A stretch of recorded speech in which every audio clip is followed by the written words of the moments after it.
ஜெபிக்க போறோம்.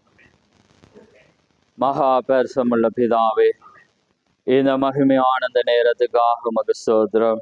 ஆம் கர்த்தாவே, இந்த மகிமையான இந்த நேரத்திலே தகப்பனே, மீண்டுமாக உம்முடைய சமூகத்திலே நாங்கள் வரும்படியான ஸ்லாக்கியத்தை மீண்டும் எங்களுக்கு கொடுத்த கிருபைக்காக உமக்கு ஸ்தோத்திரம்.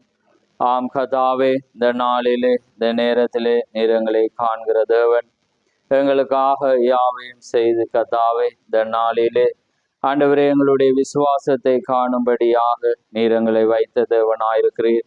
அதனால் இந்த நாளிலே ஆண்டவரே உம்முடைய விசுவாசத்திலே நாங்கள் நிலைத்திருக்கும்படியாக, இந்த நாளிலே உம்முடைய வார்த்தையிலே நாங்கள் நடக்கும்படியாக, இந்த நாளிலே உம்முடைய வார்த்தையின் வெளிச்சத்திலே நாங்கள் பிரவேசிக்கும்படியாக வந்திருக்கிற எங்களை நீர் காண்கிற தேவன்.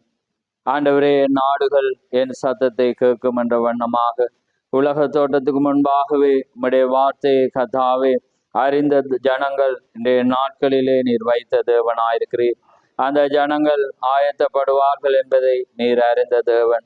அதனால் இந்த காலை பொழுதிலே நீர் எங்களோடு பேச போற உம்முடைய வார்த்தைக்காக உமக்கு ஸ்தோத்திரம். பேசுகிற உதடுகளையும் கேட்கிற செவிகளை நீர் ஆசீர்வதித்து, நாங்கள் அல்ல நீர் எங்களை பயன்படுத்தும்படியாக, எங்களுக்கு அந்த சத்தத்தை புரிய வைக்கும்படியாக நீர் எங்களோடு இறங்கி கர்த்தாவே எங்களோடு பேச போற கிருபைக்காக உமக்கு ஸ்தோத்திரம். இந்த வேளை ஆசீர்வதியும், வந்த ஒவ்வொருவரையும் கரத்தில் ஒப்பு கொடுக்கிறோம். ஆசீர்வதியும், வழி நடத்தும். வராத ஒவ்வொருவரோடும் உடைய இரக்கம் கூட இருக்கட்டும். யாவையும் உடைய கரத்திலே தாழ்த்தி இயேசு கிறிஸ்து நாமத்தில் கேட்கிறோம். ஆமேன், ஆமேன்.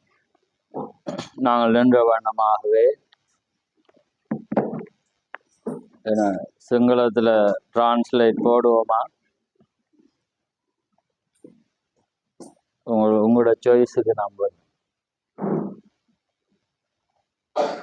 போன வாரம் அருமையாக இருந்தது. நான் அநேகரிடம் அங்கே கேட்டேன். அங்கே முதலாக அங்கே சௌரன் வந்திருந்தாலும் அது ஆசீர்வாதமாக அநேருக்கு அது இருந்தது. இன்றைக்கு அங்கே இந்த சௌரன் இல்லாவிட்டாலும் இங்கேயும் நீங்கள் சிங்களத்திலே கேட்க அங்கே ஜனங்கள் இருக்கிறீர்கள். அதனாலே எனக்கு நான் வெளியே வந்து எட்டி பார்த்தேன். நான் அந்த பிரதருடைய பைக் இருக்காண்டு. ஆனாலும் தேவனுக்குள்ளாக நான் இதை ஒப்பு கொடுத்து வந்தேன். ஏனென்றால் தேவனுடைய சித்தம், தேவனுடைய காரியங்கள் இருக்குமானால் மொழிபெயர்க்க நான் அனுமதிக்கிறேன். அப்படி இல்லாவிட்டால் நாங்கள் அந்த காரியத்திலே போகும்படியாக என்ன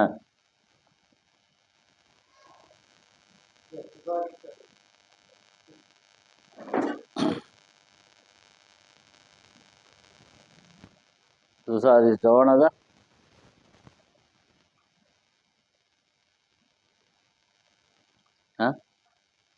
ஓகே ரெண்டு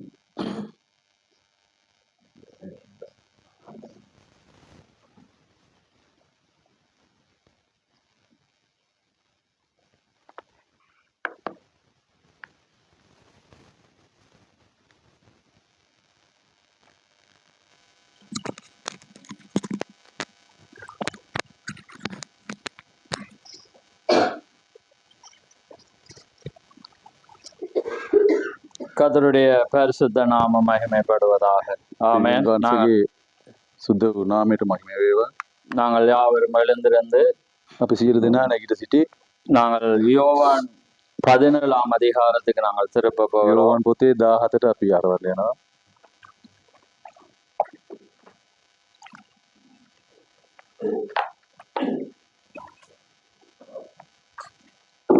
17ஆம் அதிகாரம் அதிலே 19ஆம் வசனத்தில் இருந்து 26 மட்டும் நாங்கள் வாசிக்க போறோம். 17 19 සිට 21 දක්වා අපි කියවන්න යනවා. யாவரும் எடுத்துக்கொள்ளுங்கள், நான் வாசிக்கிறேன். அவர்களும் சத்தியத்தினாலே பரிசுத்தமாக்கப்பட்டவர்களாகும்படி அவர்களுக்காக நான் என்னைத்தானே பரிசுத்தமாக்குறேன். நான் இவர்களுக்காக வேண்டிக் கொள்ளுகிறதும் அல்லாமல் இவர்களுடைய வார்த்தையினாலே என்னை விசுவாசிக்கிறவர்களுக்காகவும் வேண்டிக் கொள்ளுகிறேன். அவர்கள் எல்லாரும் ஒன்றாயிருக்கவும் பிதாவே நீர் என்னை அனுப்பினதை உலகம் விசுவாசிக்கிறதற்காக நீர் என்னிலேயும் நான் உம்மிலேயும் இருக்கிறது போல அவர்கள் எல்லாரும் நம்மில் ஒன்றாயிருக்கவும் வேண்டிக் கொள்கிறேன். நாம் ஒன்றாயிருக்கிறது போல அவர்களும் ஒன்றாயிருக்கும்படி நீர் எனக்கு தந்த மகிமையை நான் அவர்களுக்கு கொடுத்தேன். ஒருமைப்பாட்டில் அவர்கள் தேறினவர்களாயிருக்கும்படிக்கு என்னை நீர் அனுப்பினதையும் நீர் என்னில் அன்பாயிருக்கிறது போல அவர்களிலும் அன்பாயிருக்கிறதையும் உலகம் அறியும்படிக்கு நான் அவர்களிலும் நீர் என்னிலும் இருக்கும்படி வேண்டிக் கொள்கிறேன். பிதாவே, உலகத் தோற்றத்துக்கு முன் நீர் என்னில் அன்பாயிருந்தபடியினால் நீர் எனக்கு தந்த என்னுடைய மகிமையை நீர் எனக்கு தந்தவர்கள் காணும்படியாக நான் எங்கே இருக்கிறேனோ அங்கே அவர்களும் என்னோடு கூட இருக்க விரும்புகிறேன். நீதியுள்ள பிதாவே, உலகம் உம்மை அறியவில்லை, நான் உம்மை அறிந்திருக்கிறேன். நீர் என்னை அனுப்பினதை இவர்களும் அறிந்திருக்கிறார்கள். நீர் என்னிடத்தில் வைத்த அன்பு அவர்களிலும் இருக்கும்படிக்கு நானும் அவர்களில் இருக்கும்படிக்கும் உம்முடைய நாமத்தை அவர்களுக்கு தெரியப்படுத்தினேன், இன்னமும் தெரியப்படுத்துவேன் என்றார். ஆமென்.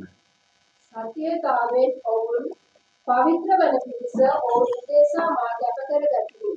මොවුන් ගැන පමණක් නොව මොවුන්ගේ වචනය කන්න කොටගෙන මා කෙරෙහි විශ්වාස කරන්න වූවන් ගැනත් ඔවුන් සියල්ලන් එකත්වයක් වන පිණිස ප්‍රිය වූ ඔබ මා තුළෙහි මා ඔබ තුළෙහිද සිටිනාක් මෙන් ඔබ මා එව් බව ලෝකය විශ්වාස කරන පිණිසත් අප තුළ ඔවුන් ඒකත්වය වන පිණිසත් යාඥා කරමි.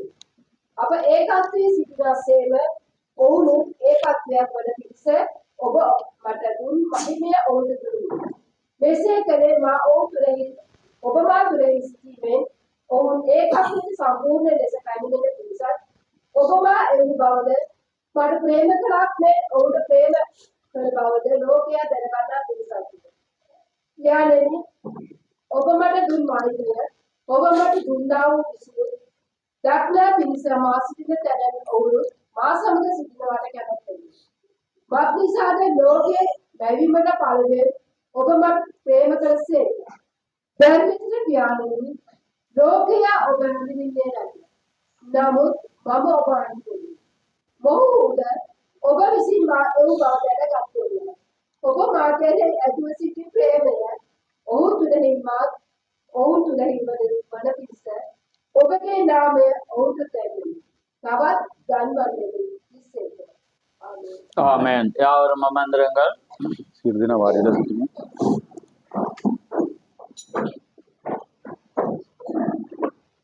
கர்த்தருடைய பரிசுத்த நாமம் மகிமைப்படுவதாக. දෙවියන් වහන්සේ සිද්ධ වූ නාමයට මහිම වේවා. ஆமென். இந்த நேரத்திலே நான் தலையங்கத்தை இப்பொழுது கொடுக்கவில்லை. මේ මොහොතේදී මම මාතෘකාව දෙන්නේ නැහැ. ஆனால் நாங்கள் இடையிலே கர்த்தருக்கு சித்தமானால் நான் அதை கூற விரும்புகிறேன். මැද හරියේදී මම ඒක ඔයගොල්ලන්ට පාසනවා. ஏனென்றால் தேவனுக்குள்ளாக ஆழமான காரியங்களை நான் தீக்கரிசி கூடாக அங்கே கொண்டு வந்திருக்கிறேன். මොකද කිව්වොත් එහෙම අනාගත වාක්‍යතුමා තුලින් මම ගොඩක් ජඹරද එළිදරව මම ගෙනල්ලා තියෙනවා.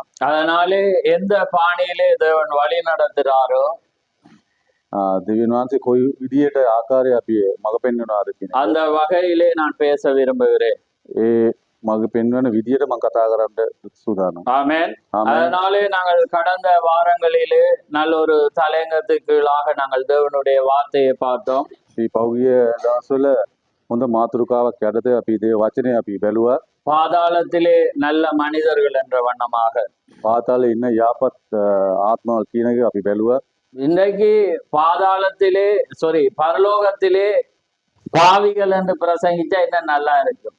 අද දෙවියන් වහන්සේගේ රාජ්‍යයේදී මේ பாவிகள் පෞකාර මිනිස්සු ගැන දේශනා කරලා හොඳයි කියලා හිතනවා. அல்லது பரலோகத்திலே ஏழைகள் என்று பிரசங்கித்தாலும் நல்லா இருக்கும். දෙවියන් වහන්සේගේ රාජ්‍යයේ දිලිඳු කට්ටිය කියලා දිරුද්ද අය කියලා මම දේශනා කරොත් හොඳයි. அல்லது பரலோகத்திலே தரித்திரர்கள் அல்லது அங்கே கஷ்டப்படுகிறவர்கள் அல்லது வியாதி உள்ளவர்கள் என்று பிரசங்கித்தா இன்னும் அருமையாக இருக்கும்.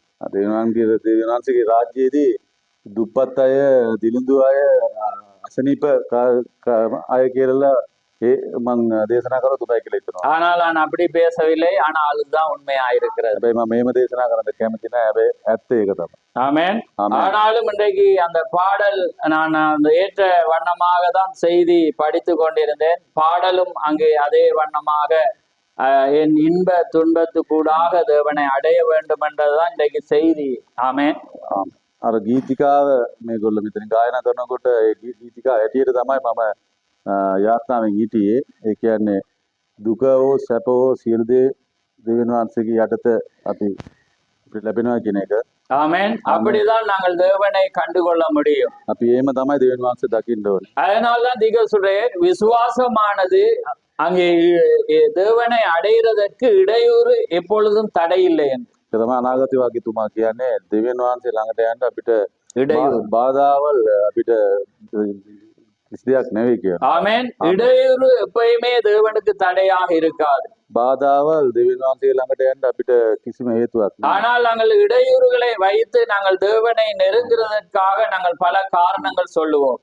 අපි දෙවියන් වහන්සේට ළඟා වෙන්න ගොඩාක් බාධාල් ගැන තමයි අපි කතා කරන්නේ. ஆனால் விசுவாசமானது ஒரு மனிதனுக்கு இருக்குமானால் இடையூறு அது பொருட்டே இல்லை என்று திகர் சொல்றேன். හැබැයි මිනිස්සුෙකුට විශ්වාසයක් කියන එක තියෙනවා නම් ඒක බාධාවල් කියන එක මා ලොකු දෙයක් නෙවෙයි. அது எப்படிப்பட்ட பெரிதாக இருந்தாலும் விசுவாசத்துக்கு முன்பாக எதுவுமே இல்லை என்றார். ඒක කොයිතරම් විශාල වුණත් ඒක විශ්වාසය තිබුණා දෙවියන් වහන්සේ ළඟට යන්න ඒක මා ලොකු දෙයක් නෙවෙයි. அதனால்தான் திகர் சொல்றார் 400 பேர் ஒரே காரியத்தை சொன்னார்கள். අනාගත වගකීතුමා කියන්නේ ඒක තමයි 400ක් විතර එකම දේ තමයි ඔය රජ මාලිගාවේදී කිව්වේ. ஆனால் அந்த ஒரு மனிதனுக்கு அங்கே தேவனுடைய வார்த்தைக்கு முன்பாக அது இடையூறாகவே இல்லை, அவன் அதை விசுவாசித்தான் என்று. මේක මිනිස්සෙක් ඒක ගැන කියනකොට ඒ මිනිසයාට ඒක ලොකු බාධාවක් වුණේ නැහැ. பாருங்கள், 400 அங்கே எதிராக இருந்தது, இடையூறாக இருந்தது. 400 බාධා වුණා. ஆனால் ஒரு மனிதனுக்கு தேவனுடைய வார்த்தை மட்டும்தான் அங்கே பலனாக இருந்தது, அதை தான் அவன் விசுவாசித்தான். හැබැයි ඒක මිනිසෙකුට දෙවියන් වහන්සේ වචනේ විතරයි බලවත් වුණේ. ஆமென். அதே போலதான் இன்றைக்கு நாங்கள் அந்த வண்ணமான ஒரு காரியத்தோடு தேவனை நம்பி நாங்கள் வந்திருக்கிறோம். ඒ වගේම තමයි අර දෙක දේ අපි විශ්වාස කරලා තමයි දෙවියන් වහන්සේ ළඟට අපි මේ පැමිණලා සිටියේ. ஏனென்றால் அப்படிப்பட்ட ஒரு காரியம்தான் தேவனிடத்திலே எங்களை சேர்த்து கொள்ள முடியும். මොනවද කිව්වොත් එහෙම අපි ඒ දේ විතරයි අපි දෙවියන් වහන්සේ ළඟට ළඟා කරගන්නේ. ஏனென்றால் அது தேவனால் மாத்திரம்தான் அங்கே முடியும். ඒක දෙවියන් වහන්සේට විතරයි පුළුවන්. அதுக்கு தான் தேவன் பரிசுத்த ஆவியை கொடுத்தார் என்று தீக்கர் சொல்லுகிறார். ඒ වෙනුවෙන් තමයි දෙවියන් වහන්සේ සුද්ධාත්ම වහන්සේ අපිට දී ලබා. ஏனென்றால் அந்த பரிசுத்த ஆவி மாத்திரம்தான் அந்த எங்களுடைய அந்த காரியத்தை இலகுபடுத்தி கொடுக்க முடியும். සුද්ධාත්ම වහන්සේගේ විතරයි අපි අපිට ලේසි කරලා දෙන්න පුළුවන්. அதுக்கு தீக்கர் சொல்றார், அந்த பரிசேயர்களுடைய அந்த வேதபாரர்களை பார்த்து தேவன் வந்து பிதாவே இவர்களை மன்னியும் என்று சொல்ல காரணம், දෙවියන් වහන්සේ ඇවිල්ලා පූජකවරුන්ට දෙවියන් වහන්සේ මේ සමාවෙන්න කියලා කියන්න හේතුව ஏனென்றால் அங்கே தீக்கர் சொல்றார், அந்த நாளிலே பரிசுத்த ஆவி கொடுக்கப்படாததினாலே ඒ දවස්වල සුද්ධාත්ම වහන්සේ ලබා නොදීම නිසා அவர்கள் அங்கே தேவனுக்கு எதிராக கூக்குரலிட்டார்கள். ඒ දෙවියන් වහන්සේට විරුද්ධව ඒගොල්ලෝ කෑ ගැසුවා. ஆனால் வேதம் என்ன சொல்லுது என்றால் பரிசுத்த ஆவி ஆனவர் வந்த பிற்பாடு அது இம்மையிலும் மறுமையிலும் மன்னிக்கப்படாது. ඒක සුද්ධාත්ම වහන්සේ ආවට පස්සේ ඒ කියන්නේ பரிசுத்த ஆவி வந்த பிற்பாடு பாவமானது இம்மையும் மறுமையிலும் மன்னிக்கப்படாது. සුද්ධාත්ම වහන්සේගේ ආත්මය ආවට පස්සේ ඒ පස්සේ හෝ ඉස්සරහා හෝ ඒක மன்னிக்கப்படாது. සමාව ලැබෙන්නේ නැහැ. ஏனென்றால் அந்த திகர் சொல்றார் அழகாக, அந்த பரிசுத்த ஆவி தான் ஒரு மனிதனை நிதானிக்க அங்கே மன்னிப்பை அல்லது பாவத்தை உணர்த்த வைக்கிறதா இருக்கிறது. සුද්ධාත්ම වහන්සේ විතරයි අපේ පෞකම ගැන අපිට පැහැදිලි කරන්නේ, අපිට සිතන්න අපිට අවස්ථාව දෙන්නේ. அதுதான் எங்களுடைய இருதயத்தை இலகுபடுத்த வைக்கிறதா இருக்கிறது. ඒක තමයි අපේ හදවත ලේසි කරවන්නේ. நாங்கள் கடினமாக இருப்போமானால் பரிசுத்த ஆவி இருக்கும் என்றால் அது எங்களை இலகுபடுத்தி, நீ செய்தது தவறு, நீ சொல்லுகிறது தவறு, நீ நடக்கிறது தவறு என்பதை அவர்தான் இலகுபடுத்துவார். අපේ හිත්වල මුරණ්ඩුකමෙන් කියනවා නම් සුද්ධාත්මයන් වහන්සේට විතරයි පුළුවන් මම කරන්නේ වැරදි මම මේ කරන්නේ දේවල් නරකයි කියන දේවල් පැහැදිලි කරන්නේ සුද්ධාත්ම වහන්සේ විතරයි. ஏனென்றால் அவர்தான் வார்த்தையை சுட்டி காட்டுகிறவர், அவர்தான் எங்களை உணர்த்துகிறவராய் இருக்கிறார். මොනවා කිව්වොත් එහෙම සුද්ධාත්ම වහන්සේ තමයි අපිට සියලු දේම අපිට පැහැදිලி කරන්නේ. அதனால் தான் திகசுரர் இன்றைக்கு ஒரு மனிதனுக்கு பரிசுத்தாவி இல்லாவிட்டால் அதனாலதான் ஒரு மனிதன் இன்னுமே கடினமா இருக்கிறதுக்கு காரணம் அவன் அதை பெற்றுக்கொள்ளாததினாலே. අනාගත වාක්‍යතුමා කියන්නේ සුද්ධාත්ම වහන්සේ නැති වෙලා නැත්තම් ඒ මිනිස්යාගේ හදවත් මුරණ්ඩු වෙන්නේ තමන් පෞකාරකම් සියලු දේම කරන්නේ සුද්ධාත්ම වහන්සේ නැත්තම්. ஆனால் பரிசுத்தாவியானவர் இருந்தால் ஒரு மனிதனை தாழ்மை உள்ளவனாக்கும், ஒன்றை உணர்த்துறதா இருக்கும், ஒரு பயத்தை கொடுக்கிறதாக இருக்கும். අපේ සුද්ධාත්ම වහන්සේ තියෙනවා නම් මිනිස්යාගේ හදවත ගොඩාක් සිලුඳු කරයි. அதனால்தான் நாங்கள் இன்றைக்கு பாடின வண்ணமாக ஒரு மனிதன் ராஜ்யத்துக்கு கடந்து போக வேண்டும் என்றால் அவனுக்கு ஒரு கஷ்டம் இருந்துதான் ஆக வேண்டும். அதே நேரம் அவனுக்கு பாடுகள் நிச்சயமாக அது இருக்கும். අද අපි ගායනා කර විදියට දෙවියන් වහන්සේ ළඟට මිනිස්සෙක් යනවා නම් ගොඩාක් බාධාවල් ගොඩාක් ගැටලුවල් තියෙන්න ඕන. ஏனென்றால் அது அவனை நெருங்க விடாதபடி அங்கே பிசாசானவன் பல வழிகளை வைக்கிறவனாயிருக்கிறான். මොකද කිව්වොත් එහෙම දෙවියන් වහන්සේකට අපි ළඟා වෙන්නේ නැති වෙන්න තමයි ওই බාධාවල් යක්ෂය අපිට කියන්නේ. அதனால அவன் சொன்னேன், பச்சை மரத்துக்கு எப்படி என்றால் பட்ட மரத்துக்கு அது எப்படி இருக்கும் என்று. ඒක තමයි දෙවියන් වහන්සේ යේසුස් වහන්සේ කියන්නේ අමු ගහට මේම නම් වේලිච්ච ගහට කොහමද කියලා. அதனாலதான் அவர் சொல்றேன், நான் உங்களுக்காக மாத்திரமல்ல உங்களுடைய வசனத்தை கேட்கிறவர்களுக்காகவும் நான் ஜெபிக்கிறேன் என்று. ඒක තමයි දෙවියන් වහන්සේ කියන්නේ ඔබ වෙනුවෙන් විතරක් නෙවෙයි මගේ වචනේ ආන සියලු දෙනා වෙනුවෙන් තමයි මම මේ දේ කරන්නේ කියලා. ஆமென். ஏனென்றால் அவர் சீசர்களுக்கு மாத்திரமல்ல சீசருடைய வார்த்தைகளை கேட்கிற எங்களுக்காகவும் அவர் வேண்டிக் கொண்டார். ඒ කියන්නේ ගෝලියන්ට විතරක් නෙවෙයි ඒ ගෝලියෝ දෙන දේශනාව ආන අපි වෙනුනොත් ඒක දෙයක් කරා. ஏனென்றால் தேவனுக்கு தெரியும் யார் யாருடையதை கேட்பார்கள், அதனுடைய பலன் அவளுக்கு கிடைக்கும் என்பதை தேவன் அறிந்திருக்கிறார். දෙවියන් වහන්සේ දන්නවා කවුද මොනවද ඉල්ලන්නේ කියන එක යාගේ ඒගොල්ලන්ට ඒක ලබා දෙනවා. அதனால்தான் நாங்கள் ஒரு மகத்தான ஒரு செய்தியை பிரசங்கித்த அந்த தீர்க்கதரிசியுடையதை நாங்கள் விசுவாசிக்கிறோம். ඒක තමයි අපි මහත්ම මේ අපේ මේ අනාගත වාක්‍යතුමාගේ වචනේ අපි අද ආන්නේ. ஏனென்றால் அது வேதாகமத்திலே இருக்கிறது. ඒක දේ වචනේ තියෙනවා. நீங்கள் அதை வாசிங்கள். மத்தேயு 10ஆம் அதிகாரம் 41 வாசிங்க. 41 මත්තයි 42. පොතේ 10:41-42. உங்களை ஏற்றுக்கொள்ளுகிறவன் என்னை ஏற்றுக்கொள்ளுகிறான், என்னை ஏற்றுக்கொள்ளுகிறவன் என்னை அனுப்பினவரை ஏற்றுக்கொள்ளுகிறான். தீர்க்கதரிசி என்னும் நாமத்தின் நிமித்தம் தீர்க்கதரிசியை ஏற்றுக்கொள்ளுகிறவன் தீர்க்கதரிசிக்கு ஏற்ற பலனை அடைவான். நீதிமான் என்னும் நாமத்தின் நிமித்தம் நீதிமானை ஏற்றுக்கொள்ளுகிறவன் நீதிமானுக்கு ஏற்ற பலனை அடைவான். ஆமென். அடுத்த பாஸ். சீஷன் என்னும் நாமத்தின் நிமித்தம் இந்த சுரியரில் ஒருவனுக்கு ஒரு கலசம் தண்ணீர் மாத்திரம் குடிக்க கொடுக்கிறவனுக்கும் தன் பலனை அடையாமல் போகான் என்று மெய்யாகவே உங்களுக்கு சொல்லுகிறேன் என்றார். ஆமென். பாருங்க, எல்லாமே தீர்க்கதரிசி நிமித்தம் அதை விசுவாசிக்கிறவன் அந்த, அதாவது நீங்க இவரை தீர்க்கதரிசி என்னும் நாமத்தின் நிமித்தம் தான் விசுவாசிக்கும். ඔගොල්ලෝ මේ අනාගත වාක්‍යතුමා කියන නාමයෙන් තමයි මෙයා විශ්වාස කරන්නේ. அதே போல பாருங்க, நீதிமான் நிமித்தம் நீங்க அவனை விசுவாசித்தா அந்த நீதிமானுக்குரிய பலன் கிடைக்கும். ධර්මස්ත මිනිසයා කියන කියලා ඔයගොල්ලෝ හිතලා විශ්වාස කරනවා නම් එයාට ලැබෙන සියලු දේම ඔයගොල්ලන්ට ලැබෙනවා. அதே போல பாருங்க, சீசன் என்னும் நாமத்தின் நிமித்தம் நீங்க அதை விசுவாசிச்சு ஒரு கலசம் கொடுத்தா அதோட பலனை நீங்க பெறுவீங்க. ඒක ගෝලියෝ කියලා ඔයගොල්ලෝ හිතලා ඒගොල්ලන්ට ඔයගොල්ලෝ එක වතුරු බීදුරුවක් ඔයගොල්ලන් දුන්නා නම් ඒකට ප්‍රතිඵලය ඔයගොල්ලන්ට ලැබෙනවා. நீங்க கடமைக்காகவோ ஒரு பொதுவான ஒன்றுக்கு நீங்க எப்பயுமே செய்யும் போது அது விசுவாசத்துக்கு அங்கே வராது, அதோடைய பலனும் கிடைக்காது. ඕගොල්ලෝ සාමාන්‍යයෙන් කරන්න ඕනේ කියලා හිතලා ඔයගොල්ලෝ හිතලා දෙයක් කරනවා නම් කවදාවත් ඒ විශ්වාසය. அதே போல இந்த செய்தியாளனுடைய அந்த செய்தியானது நல்லா இருக்குன்னு பார்த்து நீங்க அவரை அங்க ஏற்றுக்கொண்டு நீங்க செய்வீங்கன்னா அதோட பலனே இல்லை. මේ අනාගත වාක්‍යතුමාගේ දේශනාවල ලස්සනට තියෙන හොඳට තියෙනවා කියලා ඔයගොල්ලෝ කතා වෙනවා නම් ඔයගොල්ලෝ පිළිගන්නවා නම් ඒකෙන් වැඩක් නැති.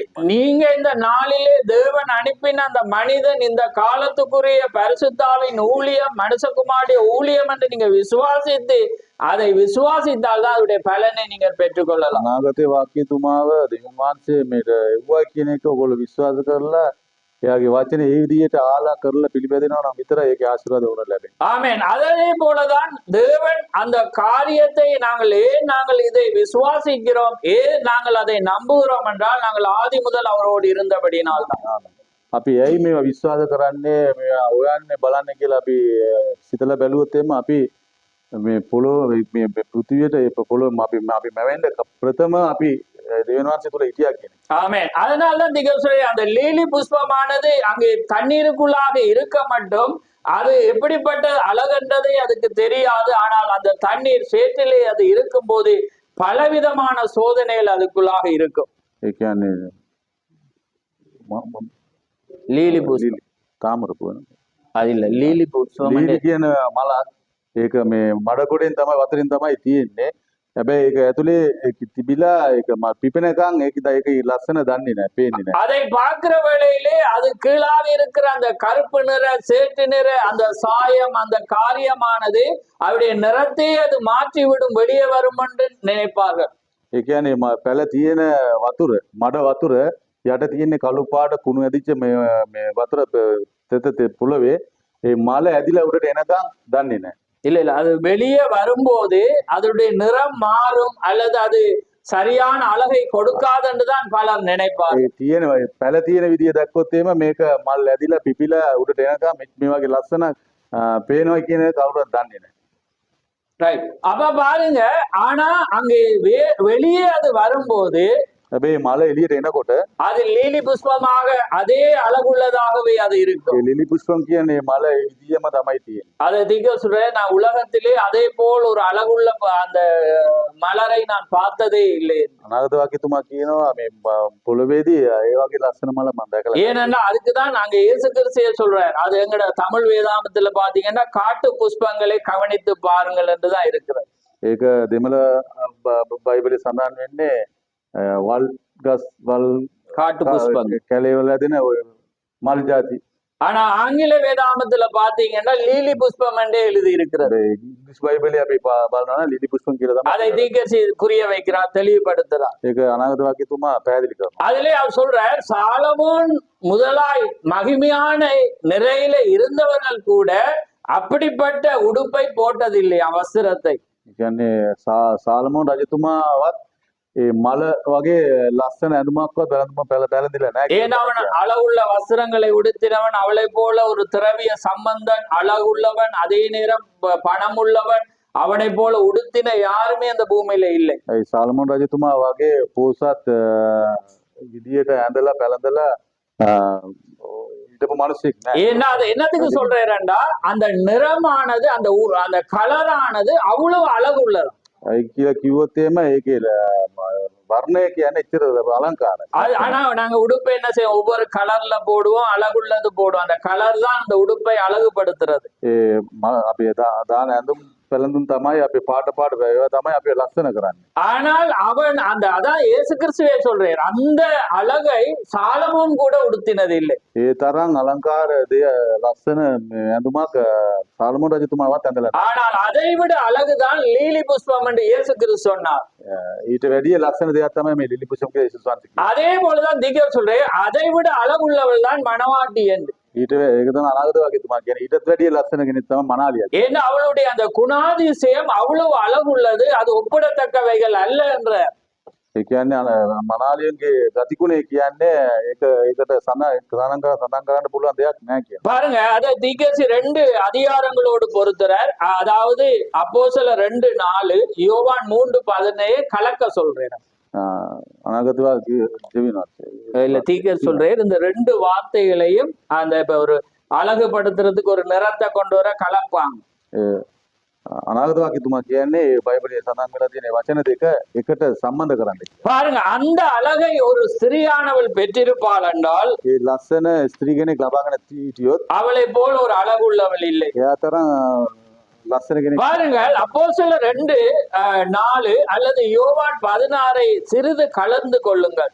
අපොස්තල පොතයි යෝහන් පොතයි දෙකම එකට සම්බන්ධ කරගන්න. நீங்கள் மேக்கப் அழகு சாதனங்களை விட මේකප් දේවල් නැතුව பாருங்க, சாதனங்கள் தர முயற்சிக்கும் அழகை இது தோற்கடித்து விடும். ඒ කියන්නේ මේකප් කරන බඩු මුට්ටු ඒවා වලින් ලස්සන කරන දේවට වැඩිය මේක ඊට இந்த வசனம் ரெண்டும் நீங்க அந்த ரெண்டு வசனத்தை உடையவர்களாக அதை கலந்து இருப்பீர்களானால் இந்த மேக்கப் செட்டை விட இது அதை முறியடித்திடுமாம். කියන්නේ මේ වචන දෙක එකට ඔයගොල්ලෝ සම්බන්ධ කරලා බැලුවොත් එම මේකප් දැන් කියන්නේ අලංකාර දේවල් වලට වැඩිය මහා ලස්සන දෙනවා කියලා. பாருங்க, உன்னுடைய கணவன் உன்னை இன்னும் அதிகமாய் நேசிப்பான். වාගේ ස්වාමි පුරුෂයා කියන්නේ වා ඊට වැඩිය ගොඩක් ආදරෙන් பாருங்க, எல்லாரும் உன்னை நேசிப்பார்கள். හැමෝම වාට ආදරය කරයි. எல்லாவற்றிற்கு மேலாக தேவன் உன்னை நேசிப்பார் என்று நான் நிச்சயமாக நம்புகிறேன். සියලු දේටම වඩා වැඩියෙන් දෙවියන් වහන්සේ අපිට ආදරය පෙම් பாருங்கள், அதே போலதான் அந்த லீலி புஷ்பத்தினுடைய நிலையோ கஷ்டமான துன்பமான வேதனை உள்ள நிலை. ஆனால் அதனுடைய அழகு இந்த உலகத்திலே ஒப்பிடத்தக்கவைகள் அல்ல. ඒ ලිලි කුසුම් කියන්නේ ඒ වගේම තමයි. ඒකේ තියෙන වතුර, ඒකේ තියෙන අමාරුකම්, ඒකේ තියෙන කැත විදිය දැක්කාම ඒක මල් ඇදිලා එනකොට ඒ තරම් ලස්සන මේ පොළොවේ නැහැ කිසි දෙයක්. ஆனால் அதுக்கு எந்த பாடுகளும் எந்த உபத்திரங்களும் அதனுடைய நிறத்தை அது மாற்ற முடியாது. ඒ කියන්නේ මොන බාධාවක් වුණත් මොන දේව ජරාව ආවත් කිලුටු ආවත් හැබැයි ඒකේ පාට වෙනස් කරන්න කිසි දෙයකට බෑ. ஏனென்றால் அது பிறப்பிலே லீலி புஷ்பம் ஆயிருக்கிறது. මොකද කිව්වොත් ඒ මල් පිපෙනකොටම ඒක ලිලි පුෂ්පம். அதே போலதான் நீங்கள் உலக தோட்டத்துக்கு முன்பே நீங்க வார்த்தையாக இருந்தால் எதுவுமே உங்களை ஒன்றுமே செய்ய ඒ முடியாது. වගේම තමයි අපි මේ පොළොව අපි මැවීමට පෙර සිට අපි දෙවියන් වහන්සේ තුල ඉන්නවා නම් අපි කිසි දෙයක් අපිට බාධාවක් වෙන්නේ. ஏனென்றால் நீங்கள் வார்த்தையை தான் நீங்கள் விசுவாசிப்பீங்க. අපි වචනේ විතරයි අපි පිළිගන්නේ. நீங்கள் அதை தான் நீங்கள் நோக்கி ஓடுவீர்கள். ඒ දිහා බලාගෙන විතරයි අපි යන්නේ. நீங்கள் அதை தான் நீங்கள் வாஞ்சிக்கிறவர்களாய் இருப்பீர்கள். ඒක විතරයි අපි පිපාස කරන්නේ. உங்களுடைய வாழ்க்கையானது வார்த்தையிலே கட்டப்பட்டதாக අපේ இருக்கும். ජීවිතේ වචනේ තුලින් තමයි ගැටගැහිලා තියෙන්නේ. நீங்க அதை எதிர்நோக்கினவர்களாக අපි இருப்பீர்கள். ඒක ඉස්සරහට යන්නේ වචනේ දිහා. பாருங்க, ஒவ்வொரு மனிதனும் அந்த வார்த்தையை அறிந்து அதை எதிர்நோக்கினவர்களாக இருந்தார்கள். සියලු දෙනා මේ වචනේ ආලා ඒ දිහා බලාගෙන ගමන් කරපු කර. ஆனால் நாங்க என்ன செய்யறோம்னா அதை எதிர்நோக்கி இருக்கிறது இல்லை, அதை செய்ய விரும்புறது இல்லை, அதற்காக நாங்கள் பாடுபடுகிறது இல்லை. நாங்கள் ஏதோ ஒரு வழியிலே ஓடிக்கொண்டிருக்கிறோம். හැබැයි අපි කවදාවත් ඒකන උනන්දුවක් නැහැ. ඒ වචනේ දිහා බලලා ඒ පිළිපදින්නවත් කීකරු වෙන්නවත් අපිට කිසිම මේවා එකක් නැහැ. ஆனால் நாங்கள் என்ன செய்யறோம்? திருப்தி செய்யாத பொருளுக்காக எங்களுடைய பிரயாசங்களை நாங்கள் வீணடித்துக் கொண்டிருக்கிறோம்.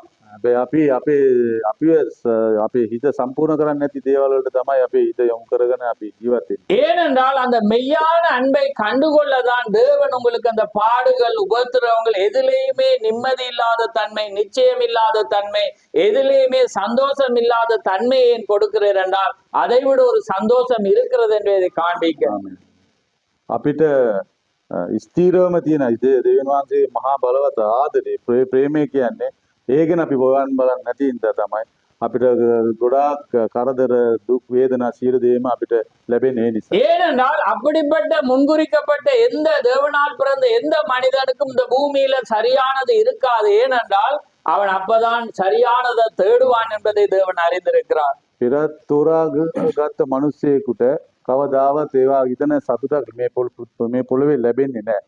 මොකද ඒක මෙහෙදි ලැබුණොත් එයා අරිදේ යාවාගන්නේ නැහැ. அதே போலதான் எல்லா மனிதர்களும் ඒ වගේම තමයි සියලු දෙනා. எங்களுடைய ஒவ்வொருடைய வாழ்க்கையிலும் நாங்க ஒரு சுயநலத்துக்காக ஒரு நன்மைக்காக தான் நாங்க என்ன செய்வோம்? சில பிரயாசத்தை தேடுவோம். සියලු මිනිස්සු තමන්ගේ ඒක තමයි මේ තමන්ගේ කැමැත්ත විතර තමයි හොයන්නේ. அதே போலதான் தீர்க்கதரிசியுடைய ஒரு காரியத்தை நான் சொல்ல விரும்புகிறேன். අනාගත වක්තුමාගේ මේ පොඩි දෙයක් මම ඔයගොල්ලෝ அந்த வண்ணமான ஒரு நிலையை அடைய அவரும் விரும்பினார். ඒ වගේ තැනකට එන්න තමයි එයාට කැමති වුණේ. அவர் ஒரு நாள் அவர் என்ன செய்யறாருன்னா அவருடைய காரியங்கள் இன்னைக்கு ஜனங்களுடைய அது ஏன் அவருக்கு அங்கே வருகிறது என்றால் මේ වගේ දේවල් එයාට එන්නේ කියලා හිතුවොත් ஏனென்றால் அவர் பிரசங்கிக்கிறார், அங்கே காரியங்களை செய்கிறார், எல்லாமே பார்க்கும்போது ஜனங்கள் வந்து அவரை நம்புற மாதிரி தெரியல. එයා දේශනා කරන හැම දෙයක්ම කරන ඒ වුණාට මිනිස්සු එයා විශ්වාස කරන මේකක් පේන්නේ නැහැ. ஜனங்கள் அங்கே கேட்கிறாங்க, அதே போல அவர்கள் வாழ்கிறது இல்லை. அதே வண்ணமாக நடக்கும் போது இவர் நினைக்கிறார், என்னை அங்கே ஜனங்கள் ஏற்றுக்கொள்ளவே இல்லை, ஒரு பிரயோசனம் இல்லை என்று சிந்திக்கிறேன்.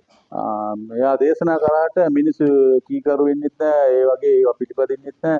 එතකොට ඒ විදිහට ජීවත් වෙන්නෙත් නැහැ. මෙයා කල්පනා කරනවා මේ මේ මම මාව පිළිගන්නේ නෑ මිනිස්සු කියලා. அப்ப அவருக்குள்ளாகவே ஒரு காரியம், ஒரு வேதனை உண்டாகிறது. එයා තුලින් එයාට වේදනාවක් ඇති. அதே நேரத்தில் அவரோடு கூட இருந்த நம்பின அந்த மனிதர்களும் அவரை தவறான காரியத்தை அங்கே கொண்டு வந்து காண்பிக்கிற வேளையில இதற்கு மிகவும் ஒரு கடினமா இருக்கிறது. එයාත් එක්ක හිටපු අනිත් සහෝදරයෝත් ඇවිල්ලා එයාට වෙන දේවල් ඒ කියන්නේ එයාගේ හිත කැළඹෙන දේවල් එයාට පෙන්වනකොට මෙයා ගොඩක් ඉතින් වේදනාවක්. அப்ப அந்த நேரத்திலே அவரோடு இருந்தவர்கள் சொப்பனம் காணார்கள். அதுல ஜூனியர் ஜாக்சனும் ஒருவர், அவரும் ஒரு சொப்பனத்தை காண்டு அவர் சொல்றேன், உன்னுடைய ஊழியமானது மோசையுடைய ஒத்த ஊழியமா இருக்கிறது என்று சொல்லக்குள்ள இவருக்கு அவர் சொல்றாரு, இல்ல அப்படி இருக்காது என்று அவர் சொல்லுகிறார்.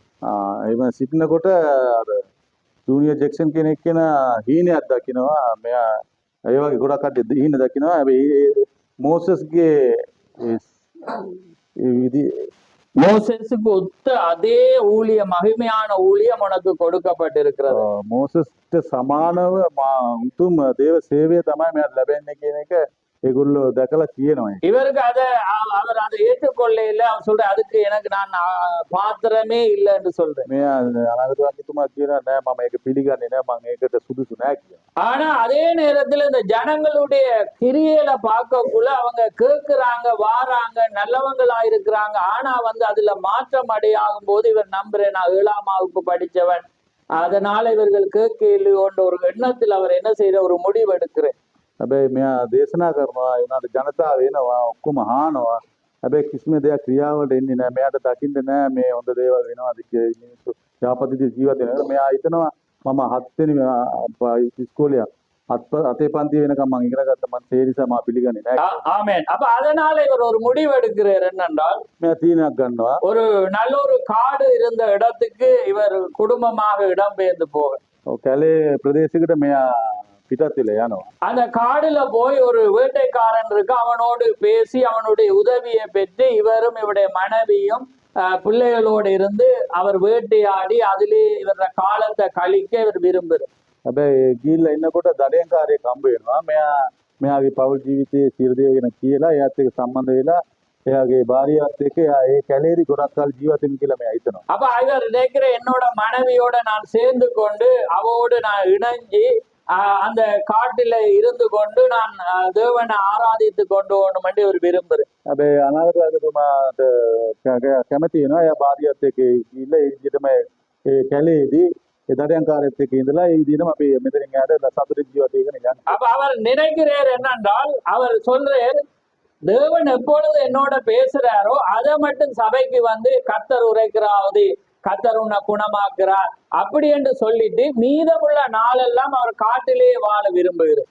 දෙවියන් වහන්සේ මෙයාට යම් දෙයක් වචනේ කියනකොට ප්‍රකාශ කරනකොට ඒ කාලේ විතර සභාවට ඇවිල්ලා දෙවියන් වහන්සේ මේ දේ ප්‍රකාශ කරා මේ දේ කිව්වා කියලා ආපහු කැලේට ගිහිල්ලා ඒ කැලේදී ආජීවත් වෙන්න කියලා මෙයා கதை சொல்லல. நான் ஒரு நல்ல ஒரு அழகானது, ஏன்னா இன்னைக்கு கிறிஸ்தவமானது சபையானது அந்த நிலையில இருக்கிறது. இன்னைக்கு அந்த வண்ணமாக நாங்க ஒவ்வொருவரும் அந்த திருப்தி செய்யாத ஒரு பொருளுக்காக, திருப்தி செய்யாத ஒன்றுக்காக நாங்க ஓடி நாங்க தோல்வி அடைந்தவர்களாக இருக்கிறோம். හැබැයි මේ நீங்க சுருக்கமா சொல்லுங்க. அதாவது திருப்தி செய்யாத ඒ කියන්නේ අපි කොච්චර දුර අපි තෘප්තිමත් කරන්නේ නැති දෙයකට අපි මාන්ති වෙලා ගොඩක් දුවලා කරලා ඉඳලා වැඩක් නැහැ. அப்ப அதனால நீங்க அவரை விட்டு ஓட இயலாது. இந்த கதை முடிவுல உங்களுக்கு விளங்கும். நீங்க காலடி வச்சீங்கன்னா உங்களால ஓடவே முடியாது. හැබැයි ඔයගොල්ලන්ට මෙතනින් පස්සේ පසුතැවිලි වෙලා යන්න බෑ. මොකද ඔයගොල්ලෝ අඩිය ඇවිල්ලා තියාගන්න බෑ. එයා දාලා ආපසු යන්න. அதாவது தேவன் உங்களை தெரிந்து கொண்டு தேவனுக்காக வச்சியா நீங்க எல்லாத்துலயும் தோல்விதான் பெறுவீங்க திரும்பினா. හැබැයි දෙවියන් වහන්සේ ඔබ තෝරගෙන අපි මඟ පෙන්වනවා නම් අපි එතනින් ආයි පසුතැවිලි වෙන්න ගියොත් එම අපි සියලු දේකින් පරාජය වෙනවා. ஆமென். அப்ப அதே போலதான் இவர் மகத்தான ஒரு தீர்க்கதரிசி. அப்படி அற்புத அடையாளங்கள், மரித்தவர்கள் உயிரோடு எழுப்பப்பட்டார்கள். அப்படியானவர் ஜனங்கள் மாறாம இருக்கும்போது, செய்தி கேட்ட வண்ணமாக வாழாம இருக்கும்போது அவருக்கு அப்படிப்பட்ட ஒரு நினைவு அங்கு இயல்பு வருகிறது. මේ හුතුම් අනාගතවාදීතුමා ඒ කියන්නේ මරණය මැරිච්ච මිනිස්සු පවා නැගිට වයතර මා බලවත් එක්කෙනත් එයා කල්පනා කරනවා මේ විදිහට ජනතාව ජීවත් වෙනකොට මම දේශනා කරන එක මගේ මේ සේවකේ වැඩක් නැහැ කියලා. ஆமென். அவர் அழகான காரியங்களை செய்திகளை பிரசங்கிக்கிறார். ஆனா ஜனங்கள் வந்து மாறுற மாதிரி தெரியல. அதனால அவர் முடிவெடுக்கிறேன் தேவன் சொல்றதை மட்டும் செய்துட்டு நம்ம இருப்போம். ඒ දේව සේවකයා හිතනවා මම කොච්චර දේවල් ජනතාවට දේශනා කළත් වැඩක් නැහැ. දෙවියන් වහන්සේ කියන දේ විතරක් අහලා ඒක විතරක් පැහැදිලි කරලා මම ඉන්නවා. அப்படி அவர் நினைத்து கொண்டு அந்த வேட்டைக்காரனை சந்திக்கிறதுக்கு முன்பாக இவர் ஒரு சொப்பனம் காண்றார்.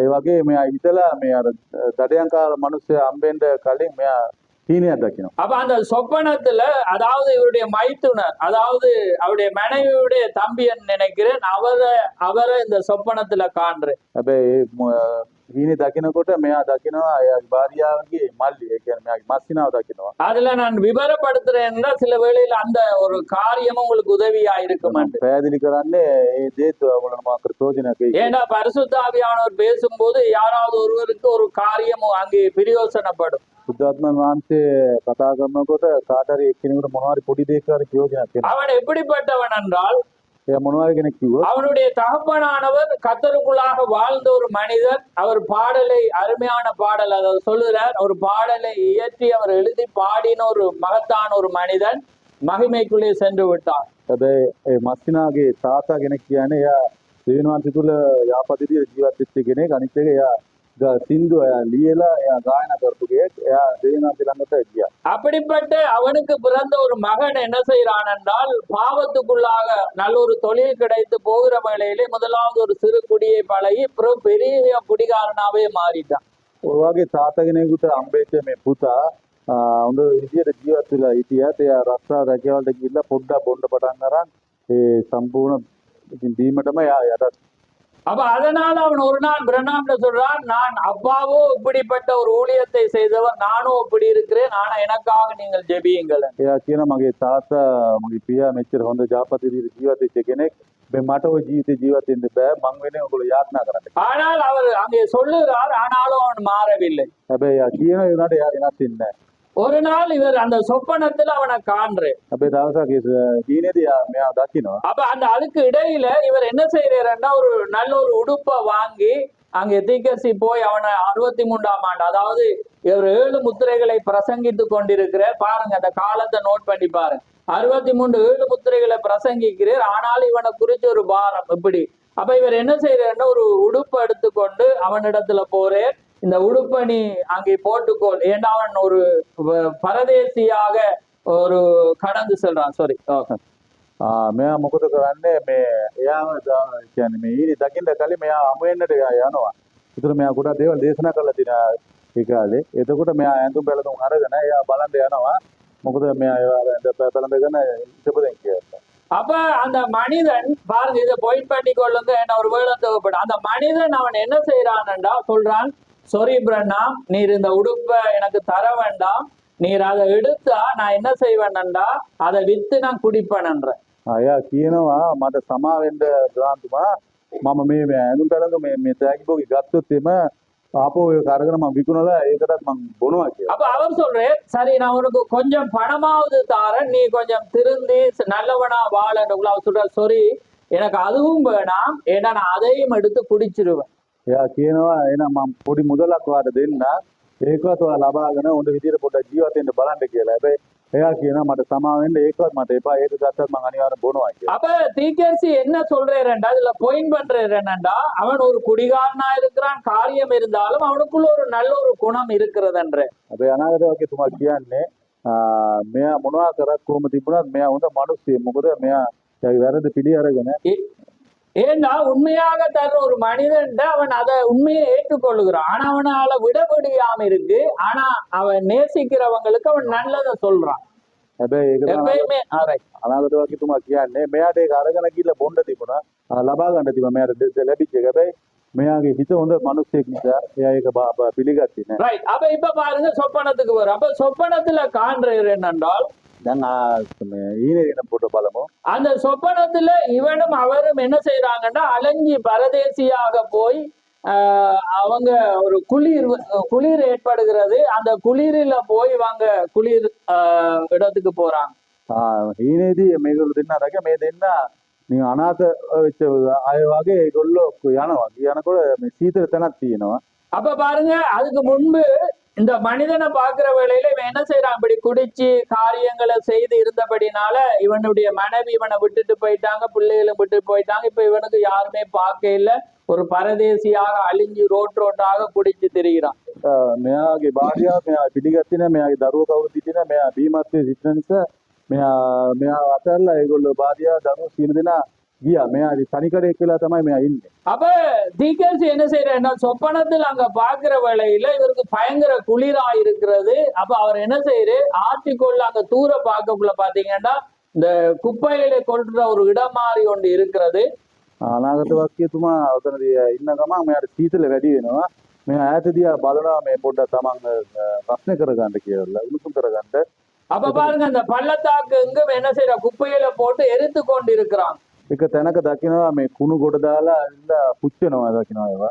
அப்ப இவர் என்ன செய்யறாருன்னா, அந்த இடத்துக்கு போய் தன்னை குளிரை ஆட்டி ஒரு சூடான நிலைக்கு இருக்க அவர் விரும்புகிறார். හැබැයි මෙයා ඒක දැකලා එතනට ගිහිල්ලා තමන් ඒ පත්තුගේ ගින්දර දැල්ලෙන් තමන් රස්න කරගන්න කියලා එයා හිතනවා. அப்ப அந்த இடத்துல இருக்கிறவங்களை பாக்குற வேளையில பாத்தீங்கன்னா அவங்க நாடோடிகளாக அலைஞ்சி திரிகிற ஒரு கூட்டத்தோட தான் இவர் போய் இருக்கிறார். හැබැයි ඔතන දිහා බලනකොට ඉන්න සෙනග දිහා බලනකොට ඒගොල්ලෝ අයිකුණු. ඒ කියන්නේ තමන් කිසි දෙයක් නැති තැනක් ඉස්තිර තැනක් නැතිව හෙට මෙහෙට යන මිනිස්සු, ඉස්තිර තැනක් නැති ඇවිදින මිනිස්සු. நிலை இல்லாதவங்களோட இவர் போய் இருக்கிறார்.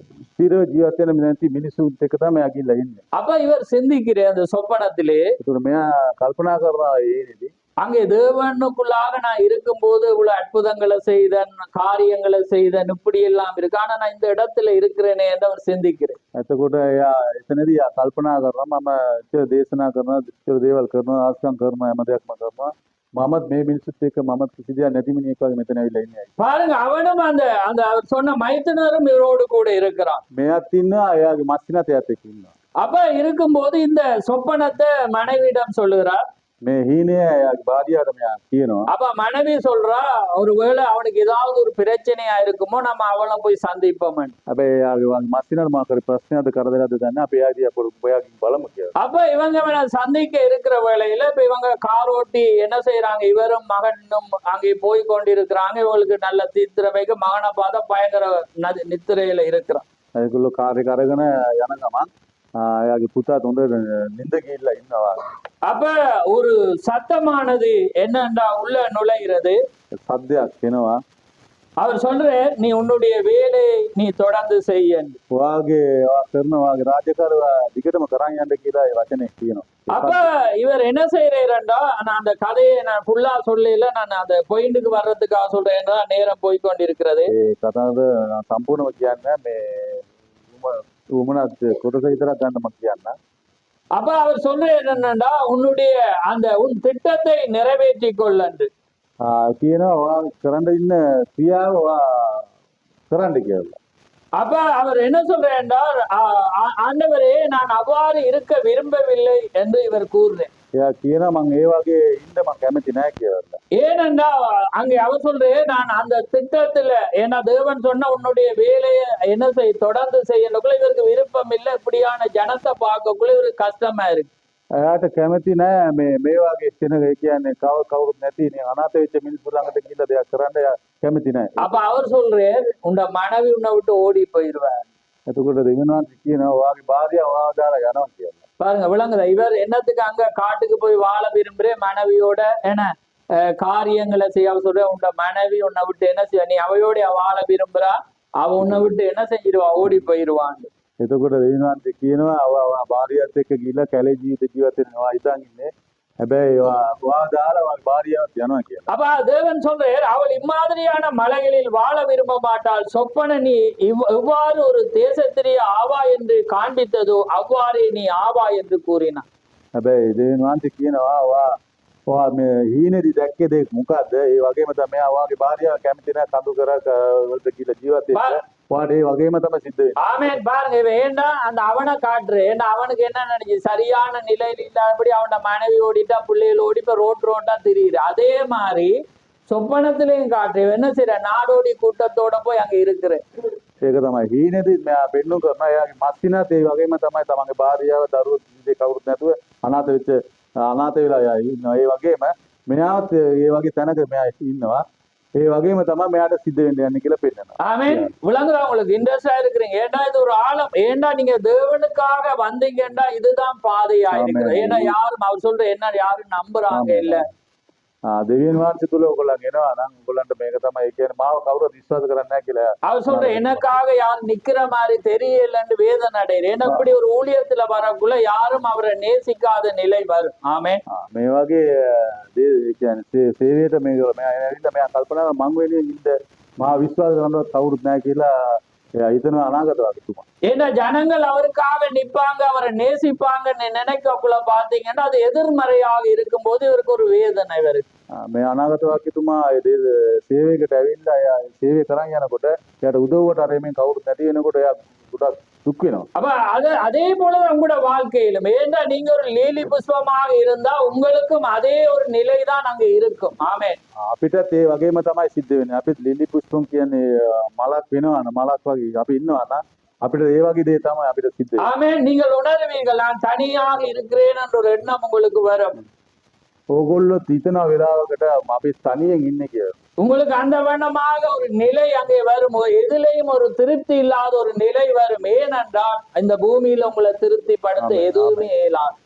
ඕගොල්ලන්ට ඒ වගේම සිදුවීමක් තමයි සිද්ධ වෙන්නේ. මොකද අපි තනියෙන් තමයි ඉන්නේ. අපිට කිසි දෙයකින් අපිට තෘප්තිමත් නැහැ. අපිට කිසි දෙයක්වත් හරියන්නේ නැහැ කියලා තමයි හිතෙන්නේ. எல்லாமே வெளி தோற்றமும் எல்லாமே மாயையும் எல்லாமே ஒரு வெளிப்பூச்சுமாகவே இருக்கும். அதுல நீங்க எதிர்பார்த்தது எதுவுமே கிடைக்காது. ஆமென். ඒගොම අපේ ජීවිතයේ ඒ වගේ තමයි. අපි ජීවිතේ තියෙන ආරම්භ බැලුවොත් හැම දෙයකම පරාජයයි. අපිට ලැබෙන දෙයක් නැහැ. අපිට සලකන්න දෙයක් නැහැ. ஆமென். அப்ப பாருங்க அவர் சொல்றார் அவ்வாறு வாழ விருப்பமில்லை, அவ்வாறு வாழ எனக்கு அவசியம் இல்லை, நான் வேறு விதமான காரியத்தை செய்ய விரும்புகிறேன் என்று அங்கே தீக்க சொல்றேன். ඒතර එයා කියන අනාගත වගතුමා කියන මට ඒ වගේ ගිහිල්ලා ජීවත් වෙන්න මම කැමති නැහැ. අපි වෙන දෙයක් මම වෙන දෙයක් කරන්න තමයි මම බලාපොරොත්තු. பாருங்க, நீர் என்னை ஒரு தீர்க்கதரிசியாக இருக்கும்படி அழைத்திருக்கிறீர் என்று எனக்கு சொல்லப்பட்டது. මාව අනාගත වාක්‍ය කියවන්න තමයි මාව කැඳවලා තියෙන්නේ කියලා මම. நான் தீர்க்கதரிசியை போலவே வாழ விரும்புகிறேன். මම අනාගත වාක්‍ය කියන්න සේවය කරන්න තමයි මම කැමති වෙලා ඉන්නේ. நான் வேட்டையாட முடியும் என்ற காரணத்துக்காக මට දඩයන් කරන්න පුළුවන් කියන නිසා තමයි என் சொந்த நலனை உத்தேசித்து මගේ நலனை உத்தேசித்து පුද්ගලික මගේ හොඳකම මම අරගෙන இந்த சாக்கு போக்கை கூறினேன்.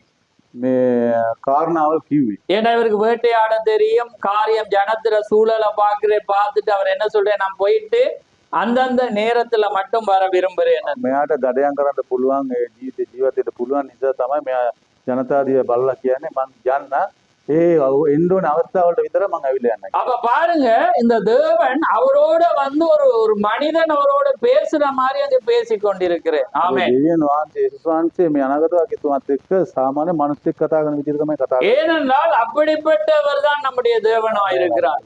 මොකද අපේ දෙවියන් වහන්සේ ඒ වගේ දෙවියන් වහන්සේ. நீங்க எப்படிப்பட்ட காரிய நபருடையவர்களா இருந்தாலும் தேவனுடைய அந்த இலக்குல நீங்க நிப்பீங்கண்டா தேவன் உங்களோட பேசி கொண்டிருப்பார். අපි මොන වගේ මිනිස්සෙක් වුණත් අපි දෙවියන් වහන්සේ තුල ඒ විදිහටම අපි සිටිනවා නම් දෙවියන් වහන්සේ අපිත් එක්ක பாருங்க, அப்படிப்பட்ட வாழ்ற ஒரு மனிதனுக்கு ஒரு அடையாளத்தை அவர் கொடுத்திருக்கிறார். ඒ වගේ ජීවත් වෙන මිනිස්සුෙකුට සලකුණක් දෙවියන් වහන්සේ දීලා තියෙනවා. தேவன் பூமியிலே பிரனாமுக்கு ஒரு நித்திய அடையாளத்தை கொடுத்தார். අපි මේ පොළොවේදී අනාගත වාක්‍යතුමාට ලකුණක් දීලා තියෙනවා. நித்திய அடையாளம். සදාකාල ලකුණක්. ලකුණක් ලකුණ ඒක. அப்படி யாருக்காவது தெரியுமா அந்த அடையாளம் என்னன்னு? இந்த பூமியில தேவன் பிரனாமுக்காக கொடுத்தது ඒක මොකද්ද කියලා කවුරු හරි දන්නවද? අබ්‍රහාම්තුමාට දීපු සලකුණ මොකද්ද? தேவன் இன்றைக்கும் கொடுத்து இன்றைக்கும் அது நிலைச்சு நிற்கிறது. ஆமென். අදත් දීලා අදත් ඒක සදාකාලම සඳහා පවතින. நாங்க அதை பார்க்க போறோம். மெயினுக்கு போகும்போது ஏன்னா நான் இன்ட்ரெஸ்ட் பண்றதுக்காக உங்களுக்கு இதை நான் பாயிண்ட போட்டேன். என்னன்னா இதை நான் கதை சொல்லிட்டு இருக்கேல, இதுதான் சத்தியமா இருக்கிறது. ஆமென். அதனால உங்களோட வாழ்க்கையில நீங்க அந்த வண்ணமாய் நீங்க பாடுகளுக்கூடாக இன்ப துன்பத்துக்கூடாக தேவனை நோக்கி பார்க்கணும் என்றதை நான் பேசி கொண்டிருக்கிறேன். ஆமென். ඔගොල්ලෝ මේ දේ දිහා ඔයගොල්ලන්ට පෙන්නුම් කරන්න තමයි මම මෙතනින් එහාට යන්න යන්නේ. මේ ඔයගොල්ලන්ට කතන්දරයක් නෙවෙයි කිව්වේ. ඒ කතන්දර කිව්වේ හැමදාම පැහැදිලි කරන්න. ඔයගොල්ලෝ මොන දුක් කරදර වේදනාවක් තිබුණත් දෙවියන් වහන්සේ තුල සතුටින් අපි යන්න ඕනේ. பாருங்க ஏன்னா பாருங்க இப்ப நோவாட காலத்துல பாருங்க பிரமிட்டை யார் கட்டினா? නොවාගේ කාලේදී ප්‍රමිට් දිවේ කවුද කියලා බැලුවොත් யாரு? ஏனோக்கு. அதாவது ஏனோக்கு என்ன செய்த அந்த பிரமிட்டை கட்டினா நோவாட காலத்துல வாழ்ந்த மனிதனம். ඒනොක් තමයි ප්‍රමිට් ඇදුවේ නොවාගේ කාලේදී. ஆனால் பாருங்க பூமியானது மழையினாலே முழு உலகம் அசைக்கப்பட்டது, எல்லாமே இடம்பெயர்ந்தது. ஆனா பிரமிட் இப்பயும் இருக்கிறது. ஆமே. ඒ කාලේදී මේ වර්ෂාවෙන් සියලු මුළු ලෝකෙම විනාශ වුණා.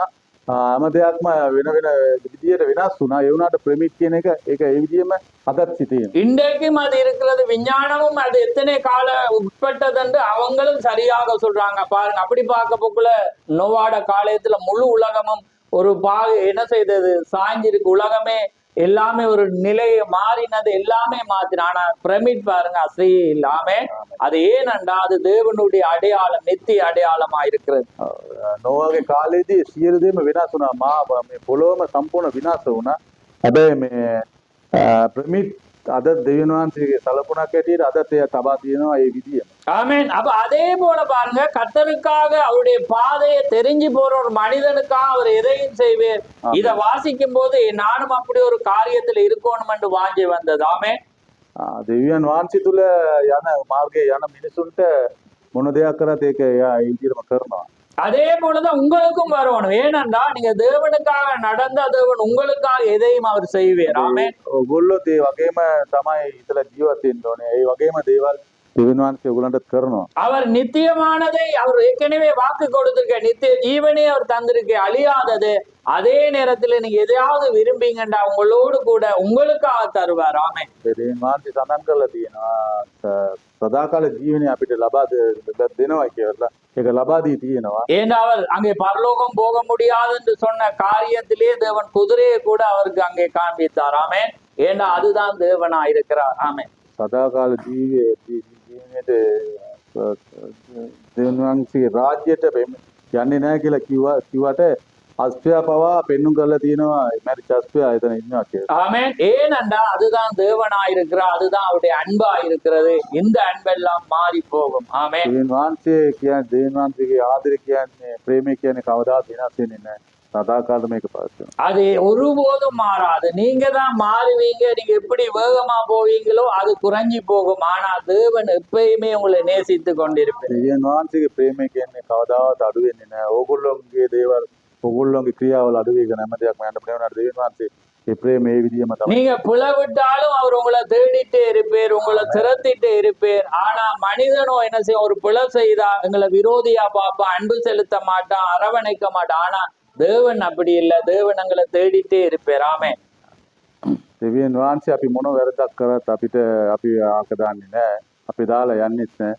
අපි සාමාන්‍ය මිනිස්සු මොන වැරද්දක් කරත් ඒගොල්ලෝ අපිට දොස් කියන්න පුළුවන් දේවල් කරන්න පුළුවන්. ඒ වුණාට දෙවියන් වහන්සේගේ ප්‍රේමය කියන්නේ කවදාවත් නැති වෙන්නේ නැහැ. ඒ සදා කාලෙම මේ විදියම ජීවත් වෙනවා. அப்ப பாருங்க இவர் என்ன செய்யறா, தீக்கர்சியா இருக்கிறார். அப்ப தீக்கர்சி எல்லாம் பழைய ஏற்பாடுல எப்படி இருந்தாங்க? வனாந்தரத்துக்கு போனாங்க, வார்த்தையை கொண்டு வந்தாங்க, வனாந்தரத்துக்கு போனாங்க.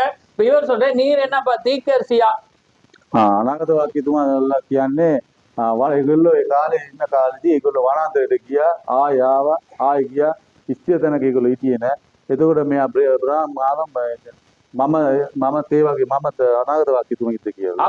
அப்ப தேவன் சொல்றாரு பாருங்க. දෙවියන් වහන්සේ කියනවා அவர் கூறினார், ஆனால் அப்படி ஜீவித்தவர்கள் பழைய ஏற்பாட்டு தீக்கர்சிகள் ஆவர்.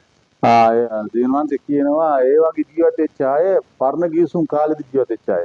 ஆனா அதை விட மேலானது ஒரு ஊழியத்துக்காக நீ அழைக்கப்பட்டிருக்கிறாய். ஆமென். එතකොට දෙවියන් වහන්සේ කියනවා මා උතුම් දෙයකට තමයි කැඳවලා තියෙන්නේ. ஆமென். அவர் மேலும் அது மட்டுமின்றி ඒ විතරක් නෙවෙයි, மேற்கொண்டு உனக்கு அதிக வரங்கள் கொடுக்கப்பட்டிருக்கின்றன. තව ගොඩක් දීමනාවල දීලා තියෙනවා. வியாதிஸ்கருக்காக ஜெபித்து ලෙඩ වෙච්ච අය වෙන යාත්නා කරලා சுவிசேஷத்தை பிரசங்கிக்கும்படி நீ அழைக்கப்பட்டிருக்கிறாய். දේව සේවය කරන්න ඔබ කැඳවලා තියෙනවා. மேலும் அப்போஸ்தல ஒழுங்கின்படி மேன்மையான காரியங்களை பற்றியும் අපොස්තලවරුන්ගේ දේවල් ගැන උතුම් විදිහට දකින්න மேன்மையான காரியங்களை பற்றி அநேக வரங்களை பற்றி நீ அறிவாய். ගොඩක් දේවල් ඒ කියන්නේ උතුම් දේවල් ගැන දේවල් දැනගන්නවා. நீ அசைவதற்காக உன்னை அசைக்கும்படி ඒ කියන්නේ පොඩ්ඩක් பாருங்க, நீ அசைவதற்காக உன்னை அசைக்கும்படி, அதாவது நீ என்ன சொல்ற, நீ හේට මේට සැලවෙන්න ஒவ்வொரு தடவையும் ஏன் நீ எனக்காக காத்து கொண்டிருக்கிறாய்? හේට මේට සැලවෙන්නේ නැතිව ඇයි මං වෙනුවෙන් බලාපොරොත්තු වෙන්නේ? ஏன்னா தேவன் எல்லாரையும் விட இவருக்கு மேலான ஒன்றை கொடுத்திருக்கிறேன். මොකද සියලු දිනාට වැඩිය වඩා උතුම් දෙයක් මට ලබා දෙන්නේ. இவர் அசைக்க நினைச்சா அவர் அசைக்கலாம், ஆமென். அவர் தள்ளி போனா அது தள்ளி போகும். ஆனா நீ ஏன் என்னையே எதிர்பார்த்துட்டு இருக்கிறாய்? ඒ කියන්නේ මෙයාට පුළුවන් මේ දේ මෙතනින් යන්න ඕනේ කියලා ඕන මෙයාට ඒ තරම් බල දෙයක් තියෙනවා. ඊට මෙයා ඒ බලේ මෙයා ගන්න නැතුව මෙයා දෙවියන්ට දිහා බලන් ඉන්නේ. ඒකට දෙවියන් ත්‍යාන ඇයි මගේ දිහා බලන් සීනු බලෙන් මට මම ලබා ஆமென். அதை விட ஒரு ஸ்தானம் தான் தேவன் எங்களுக்கு அங்கே தந்திருக்கிறார். ඊටත් වැඩිය බලවත් තැනක් තමයි අපිට දෙවියන් අපිට දීලා. அதுதான் நாங்க ராஜா என்ன சொல்றான், நீ இந்த தேசத்துல நான் ஆள்ற ராஜ்யத்துல நீ பாதி கேட்டாலும் நான் உனக்கு தருவேன். ஆமென். රජතුමා කියනවා මේ இந்த මේ රාජ්‍යයේ භාගයක් කිල්ලන්න ඒකත් මම දෙනවා. ඒක ஆனா தேவனோ அவரே எங்களுக்கு தந்துட்டார். ஆமென். ආමෙන්. ඒ දෙවියන් වහන්සේ කියන්නේ එයාම අපිට ලබා දෙනවා. உலகத்தையே அவர் தந்துட்டார். ஆமென். මුළු ලෝකෙම අපිට ලබා දෙනවා. ஆமென். அப்ப பாருங்க, அவர் பாருங்க, ஏன் நான் அந்த தீர்க்கதரிசியுடைய அந்த மேன்மையான ஸ்தானத்தை உங்களுக்கு சொல்லி கொண்டிருக்கிறேன். ஏனண்டா பாருங்க, நீ அதை விட நீ என்ன அசைக்கிறாய் அது செய்யும். நீ ஏன் காத்து கொண்டிருக்கிறாய்? අනාගත වාක්‍යතුමා ගැන මම ප්‍රකාශ කරන්නේ ඒකයි. ඔයා මොකටද ඔයා මේ ගැන බලාපොරොත්තු වෙනවා ඉතින්. ඔයා සොලවන්න පුළුවන් දෙයක් ඔයාගේ වචනයකින් ඔයාට ඕන දෙයක් කරගන්න පුළුවන්. ඔයා ඇයි තාම බලාපොරොත්තු මන් දිහා බලාපොරොත්තු වෙන්නේ කියලා. ஆமென். பாருங்க, உனது வரம் எங்கே? ඔයාගේ වරමකෝ. நான் நேற்று உன்னிடம் கூறினது நினைவில் உள்ளதா? ඔයාට මං ඊයේ කියපු දේවට මතකද? பாருங்க, நீர் சௌரன் ராய் ரபின்சன் அங்கே தமது சொப்பனம் அல்லது தரிசனத்தில் கண்டு கூர்னது நீ ஞாபகத்தில் வைத்திருக்கிறாயா? සහෝදරයා ඊනේදී දැකලා කියපු දේවට මතක තියෙනවා කියලා. நீ மோசேயை போல் கிரியை செய்தாய் என்பதை அவர் கண்டு கூறினார் அல்லவா? ඔයා මෝසස්ට වැඩිය උතුම් දෙයක් කරා කියන එක දැකලා කියපේවා අහුවේ නැද්ද? பாருங்க, இவர் ஜூனியர் ஜாக்சனும் சொப்பனம் காண்றார். அதே நேரம் இவர் ராபர்ட் ராபின்சன், அதாவது அதில் ராபின்சன் என்றுதான் அங்க அதுல எழுதப்பட்டிருக்கு. பாருங்க, அவரும் சொன்னது உனக்கு நினைவில்லையா? ඒ කියන්නේ මේ සහෝදර දෙකොල්ලම දැකලා කියපු හීන ආට මතක නැද්ද කියලා.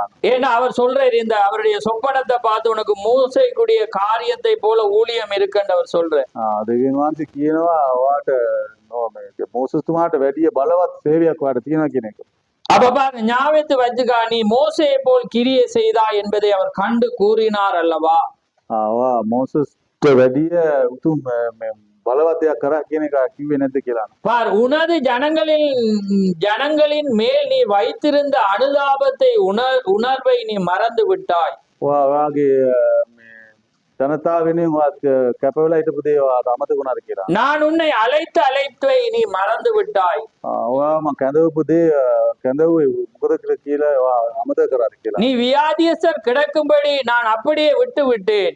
ඔයා දෙඩ වෙලා இந்த கீழே மங்க அத்தார்ல ஐட்டியா. அப்ப பாருங்க, தேவன் எதை அழைத்தாரோ இவர் இருந்த காரியத்தை பார்த்தோன்னா அதை மறந்து விட்டார். මෙයා මොනවටද මෙයා කැඳවුවේ? එයා දෙවියන් වහන්සේ බලවට පස්සේ ඒකේ අතාරලා දැම්මා. ஆமென். ஏனென்றா நாங்க எப்பயுமே என்னத்தை இங்கே நாங்க பாக்குறோம்னா, நாங்க தேவனுக்கு வைத்த அடியில நாங்க வரும்போது நாங்க நம்புகிறது, நாங்க எதிர்பார்க்கிற எதுவுமே கிடைக்காது. ஆமென். நாங்க நம்புகிறது, எதிர்பார்க்கிறது, අපි විශ්වාස කරන දේ මොකද්ද? අපි බලාපොරොත්තු වෙන දේ මොකද්ද? ඒ කිසි දෙයක් අපිට ලැබෙන්නේ නැහැ. நாங்க விசுவாசத்தினாலே ஓடிக்கொண்டிருக்கோம். අපි විශ්වාසයෙන් විතරක් අපි ගමන්. தேவன் எதை சொல்றாரோ நம்ம அதை செய்து கொண்டிருக்கோம். දෙවියන් වහන්සේ අපිට කියන දේ විතර අපි කරන් යනවා. நாங்க குடும்பமா பரலோகம் போக இயலாது. අපි පවුල් පිටින් අපිට රාජ්‍යයට යන්න බෑ. நாங்க சபையாக பரலோகம் போக இயலாது. සභාවක් හැටියට අපිට යන්න බෑ. நாங்க எதுல நடக்கிறோமோ, எதை நம்புறோமோ, எதுல நாங்க போறோமோ அதுதான் எங்களை அங்க கொண்டு போகும். අපි කොහොමද කොයි දෙයක් ගැනද අපි විශ්වාස කරන්නේ? කොයි දෙයක් දිහාද අපි බලාපොරොත්තු යන්නේ? අපි පිළිගන්නේ මොනවද යාද? ඒවා තමයි අපි දෙවියන්ගේ රාජ්‍යෙට ගෙනියන්නේ. அப்ப பாருங்க அந்த வண்ணமாக இவர் இருக்கும்போது தேவன் என்ன செய்யறாரு, அதை ஞாபகப்படுத்தும் போட்டு இவர் சொல்றாரு, என்னுடைய காரியத்தினாலே நான் இப்படி செய்து விட்டேன் என்று.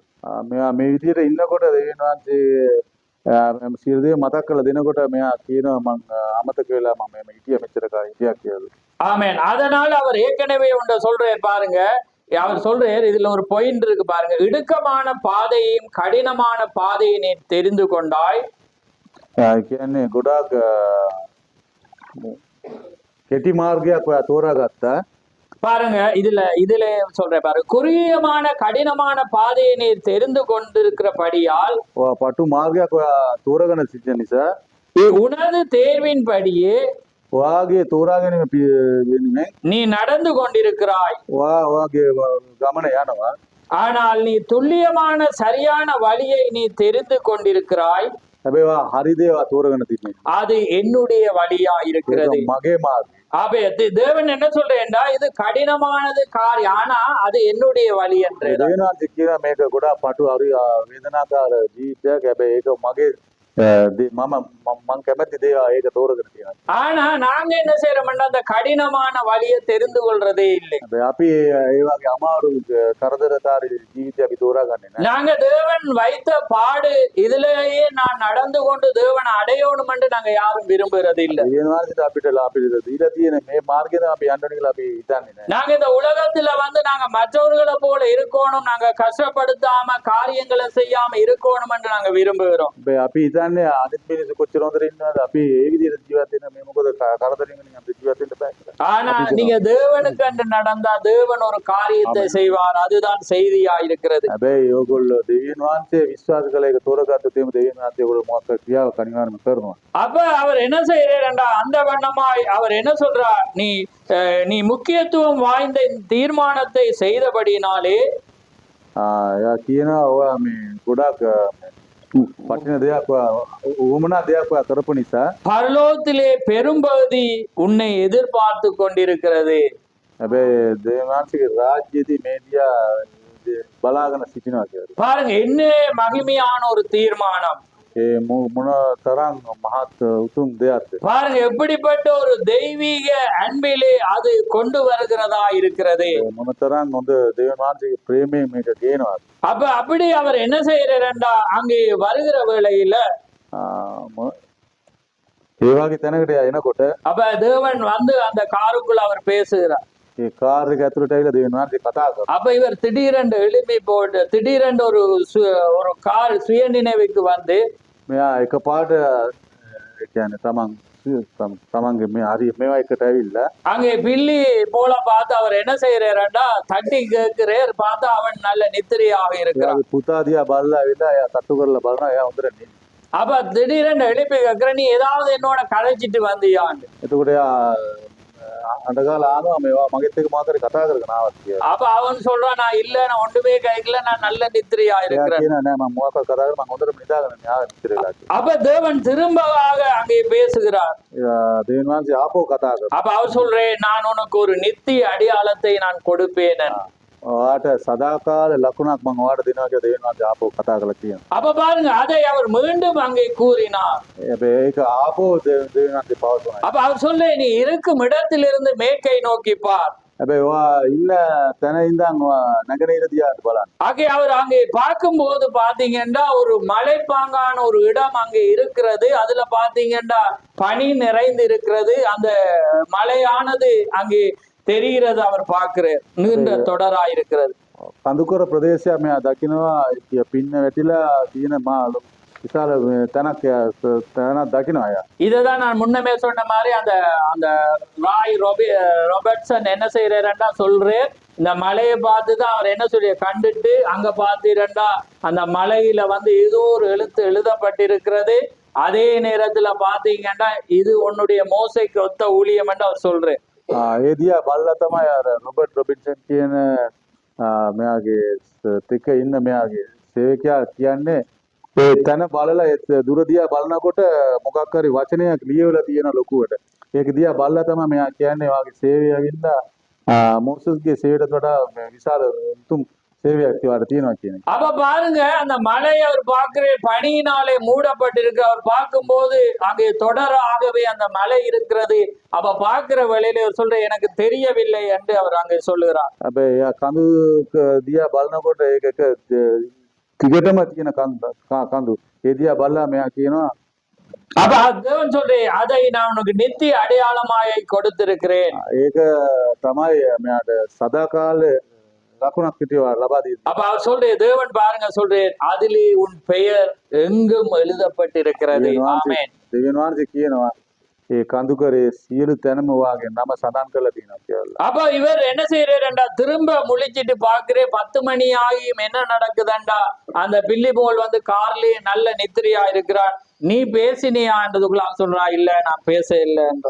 හැබැයි 10ට විතර ආයි නැගිටලා බලනකොට මෙයා ආනවා මේවා මොකක් හරි ආපහු කතා කරලා කියලා මෙයා කියන්නේ මම තාම නිදියෙන් තමයි ඉන්නේ කියලා. அப்ப பாக்குற வேளையிலே பாத்தீங்கன்னா ஒரு சிகரம் இருக்கிறது, அதுக்கு பிற்பாடு உயர்ந்த சிகரம், அதுக்கு பிறகு தாழ்வு, அப்படி அப்படி பாத்தீங்கன்னா அந்த மலை தொடரானது 7 மலைகள் சேர்ந்து தொடராக இருக்கிறது.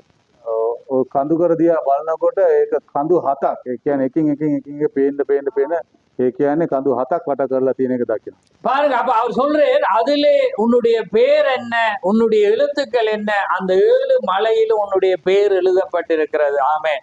ඔයාගේ නම මොකක්ද? ඔයාගේ කියලා බලලා කියන මේ කඳු 7ෙම ඔයාගේ නම සඳහන් කරලා තියෙනවා කියලා. அப்ப பாருங்க அதிலே ஒவ்வொரு மலைக்கும் அவர் அடையாளம் சொல்லி முதலாவது உனக்கு அற்புத அடையாளங்கள் செய்யற அது உயர்வா இருக்கிறது அந்த மலை. அதுக்கு பிற்பாடு ஒரு சிறிதாக வளைஞ்சி திரும்ப ஒரு மலை, அது உனக்கு அங்கே வரங்களை அதாவது உனக்கு என்ன செய்யற அந்த இதை வியாக்கியானம் பண்றது உனக்கு கொடுக்கப்பட்டது. ඒ කඳු 7 දිහා බලලා මෙයා ආනවා මේ කඳු 7ෙන් 7 දිහා හොඳට බලන්න. මේ කඳු 7ක් කියන්නේ ඔයාට මම ලබා දී තියෙන වරම්. ඒ කියන්නේ එක එක කඳු කියන්නේ එක එක මෙයාට දීලා තියෙන தீமனாவர் தேவன் வான்ட்டு. அப்ப பாருங்க தேவன் பாருங்க ஒரு ஒரு ஒரு நண்பனை போல ஆபிரகாம் எப்படி சிநேகிதன் எனப்பட்டான்ன்றது போல தேவன் பாருங்க எப்படியாக அழகாக அவரோடு பேசிக் கொண்டிருக்கிறார். ஆமென். தேவன் வான்ட்டு බලන්න මනාගතුමාත් එක්ක යාළුවෙක් වගේ තමයි මිත්‍රයෙක් වගේ සුවඳව කතා කරගෙන. அப்ப பாருங்க உனது பெயரில் எத்தனை எழுத்துக்கள் உள்ளது என்று வினாவினார். ஆங்கிலத்திலே பிரண்ணாம் என்று பார்க்கும்போது அது 7 எழுத்துக்கள். அது அவர் சொல்ற சொல்லுங்க. දෙවියන් වහන්සේ ආනවා ඔයාගේ නමට නම කියන්නේ අකුරු කීයකින් සඳහන් වෙලා තියෙනවා. ඒතකොට කියන බ්‍රාහ්ම කියන එකට මේ 7ක් තියෙනවා කියලා. අකුරු. அப்ப பாருங்க அங்கே தனி சிறப்பு வாய்ந்த 3 சிகரங்கள் இருக்கின்றன. හැබැයි පොඩ්ඩක් විශේෂත්වයේ තියෙන කඳු 3ක් තියෙනවා. 3 சிகரங்களும் 1ஆம் 2ஆம் மற்றும் 3ஆம் இழுப்புகளா இருக்கின்றன. ඒ කියන්නේ පළවෙනි දෙවෙනි තුන්වෙනි කඳුකර කඳු පේන්න තියෙන කඳු කියන්නේ මේ ඇදීම ඇදගැනීම அந்த இழுப்புகள். தேவன் வார்த்தை ළඟට ඇද ගැනීමේ சலகுணாக்கு ඒක. அப்ப பாருங்க தேவன் என்ன செய்யற அந்த 7 சிகரங்களையும் தேவன் தீர்க்கதரிசியுடைய பேர் அங்க எழுதி அவருக்காக அவர் சொல்றேன் அந்த பூமியில உனக்கு ஒரு நித்திய அடையாளமாக நான் வைத்திருக்கிறேன் என்றாமே. මේ කඳු 7 පෙන්නලා දෙවියන් වහන්සේ කියනවා ඔයා වෙනුවෙන් මම මේ කඳු 7 ලබා දීලා තියෙනවා.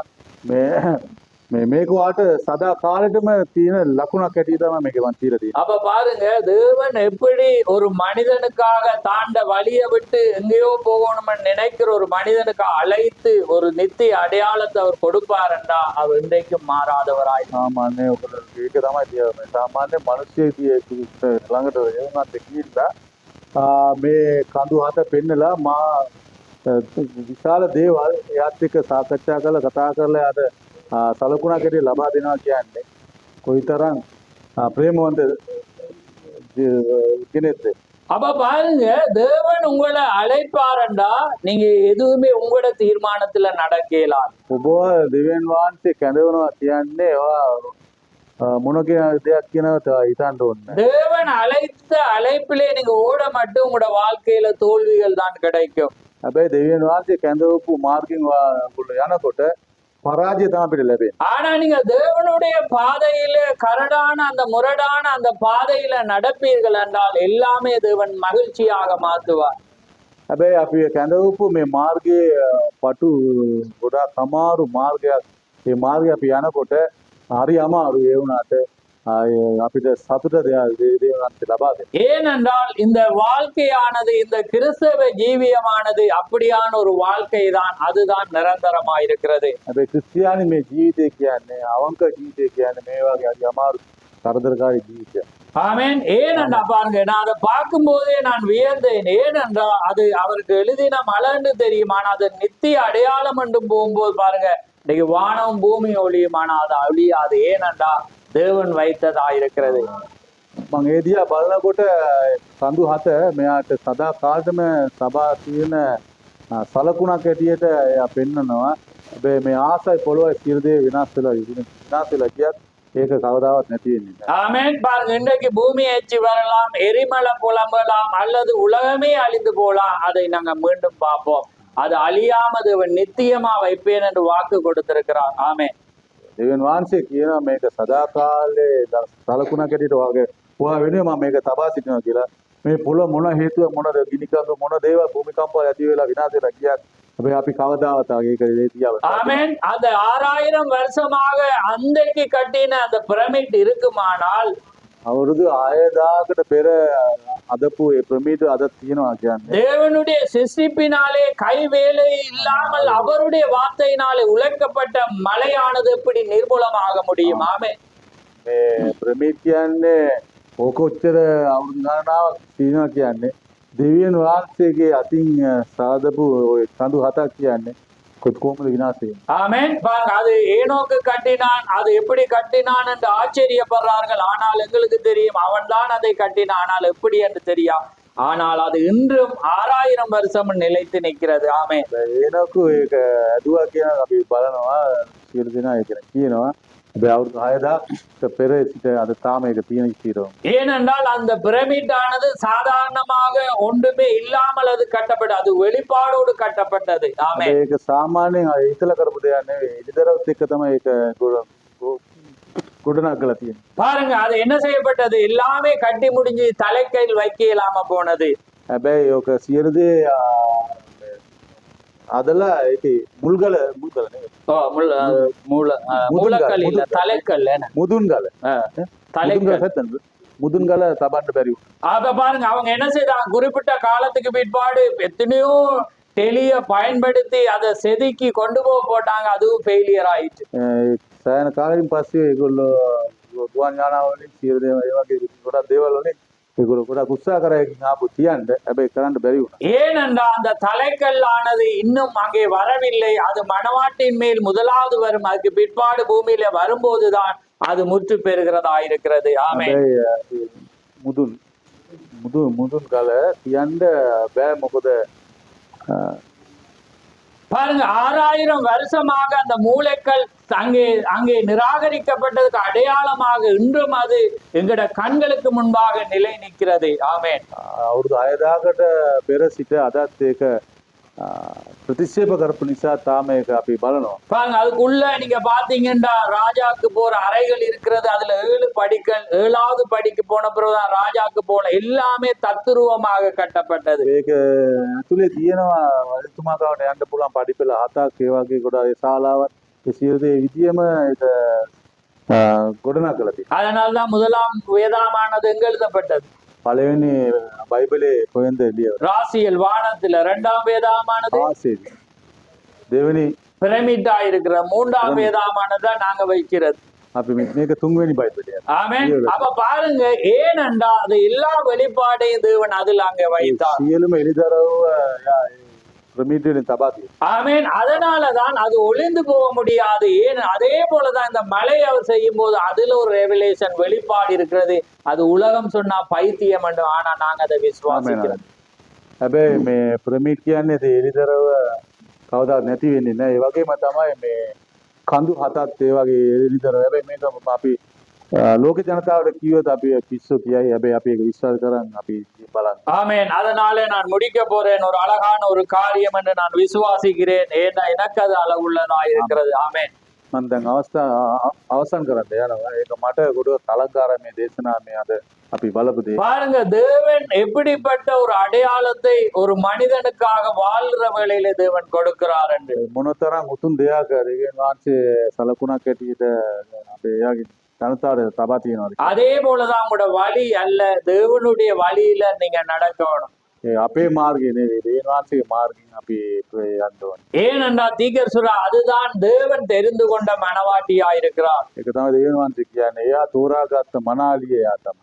நீங்கள் தெரிவு செய்யற மாதிரி தேவனை நீங்க பெற்றுக்கொள்ள අපි முடியாது. තෝරා ගන්න විදියට දෙවියන් වහන්සේ තෝරාගන්නේ නැහැ. தேவன் தெரிந்து கொள்ற மாதிரிதான் அங்கே மணவாட்டி அங்கே இருக்க முடியும். දෙවියන් වහන්සේ තෝරාගන්න විදිය තමයි මනාලිය. அதனாலதான் தேவன் எப்பொழுதும் பழைய ஏற்பாட்டின் அடையாளமாயிருந்த தீர்க்கதரிசிகளாயிருக்கலாம், தேவனாயிருக்கலாம். அது என்ன? தேவன் அந்த தெரிந்து கொண்டவர்களை தேவன் தீர்க்கதரிசிகளுக்கூடாகவே தெரிந்து கொண்டார்.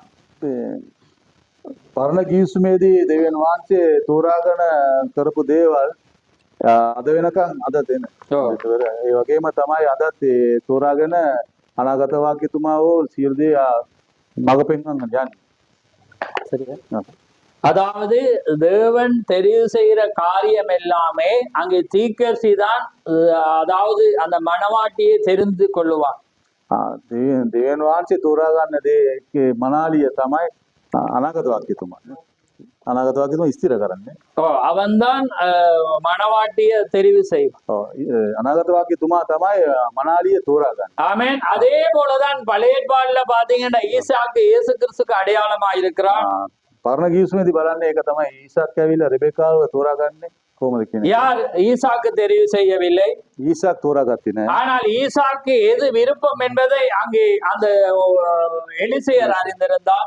ඊසාක්ට මොකද්ද කැමති කියන එක එලිසේ දැනගෙන ඉස්සා. பாருங்க, அந்த எலிசேயர் தான் இவள் தான் அந்த மணவாட்டி என்பதை அங்கே காண்பித்தான். එලිසේ තමයි මෙයා තමයි කැමති වෙලා ඉන්න මනාලිය කියන තෝරාගන්න. பாருங்க, ஈசாக்கு தெரிவு செய்யவில்லை. ඊසාක් තෝරාගත්තේ. ஈசாக்கு இப்ப நாங்க என்ன செய்வோம்? போட்டோ அனுப்புவோம் அல்லது பேசுவோம், நாங்க வெளிப்பிரகாரமாக பார்த்து நாங்க விரும்புவோம் அல்லது எங்களோட விருப்பத்தை தெரிவிப்போம். අපි දැන් අපි එහෙම නෙවෙයි. අපි පින්තූරයක් ආවොනා එක්ක මොනවාරි දෙකකින් බලනවා.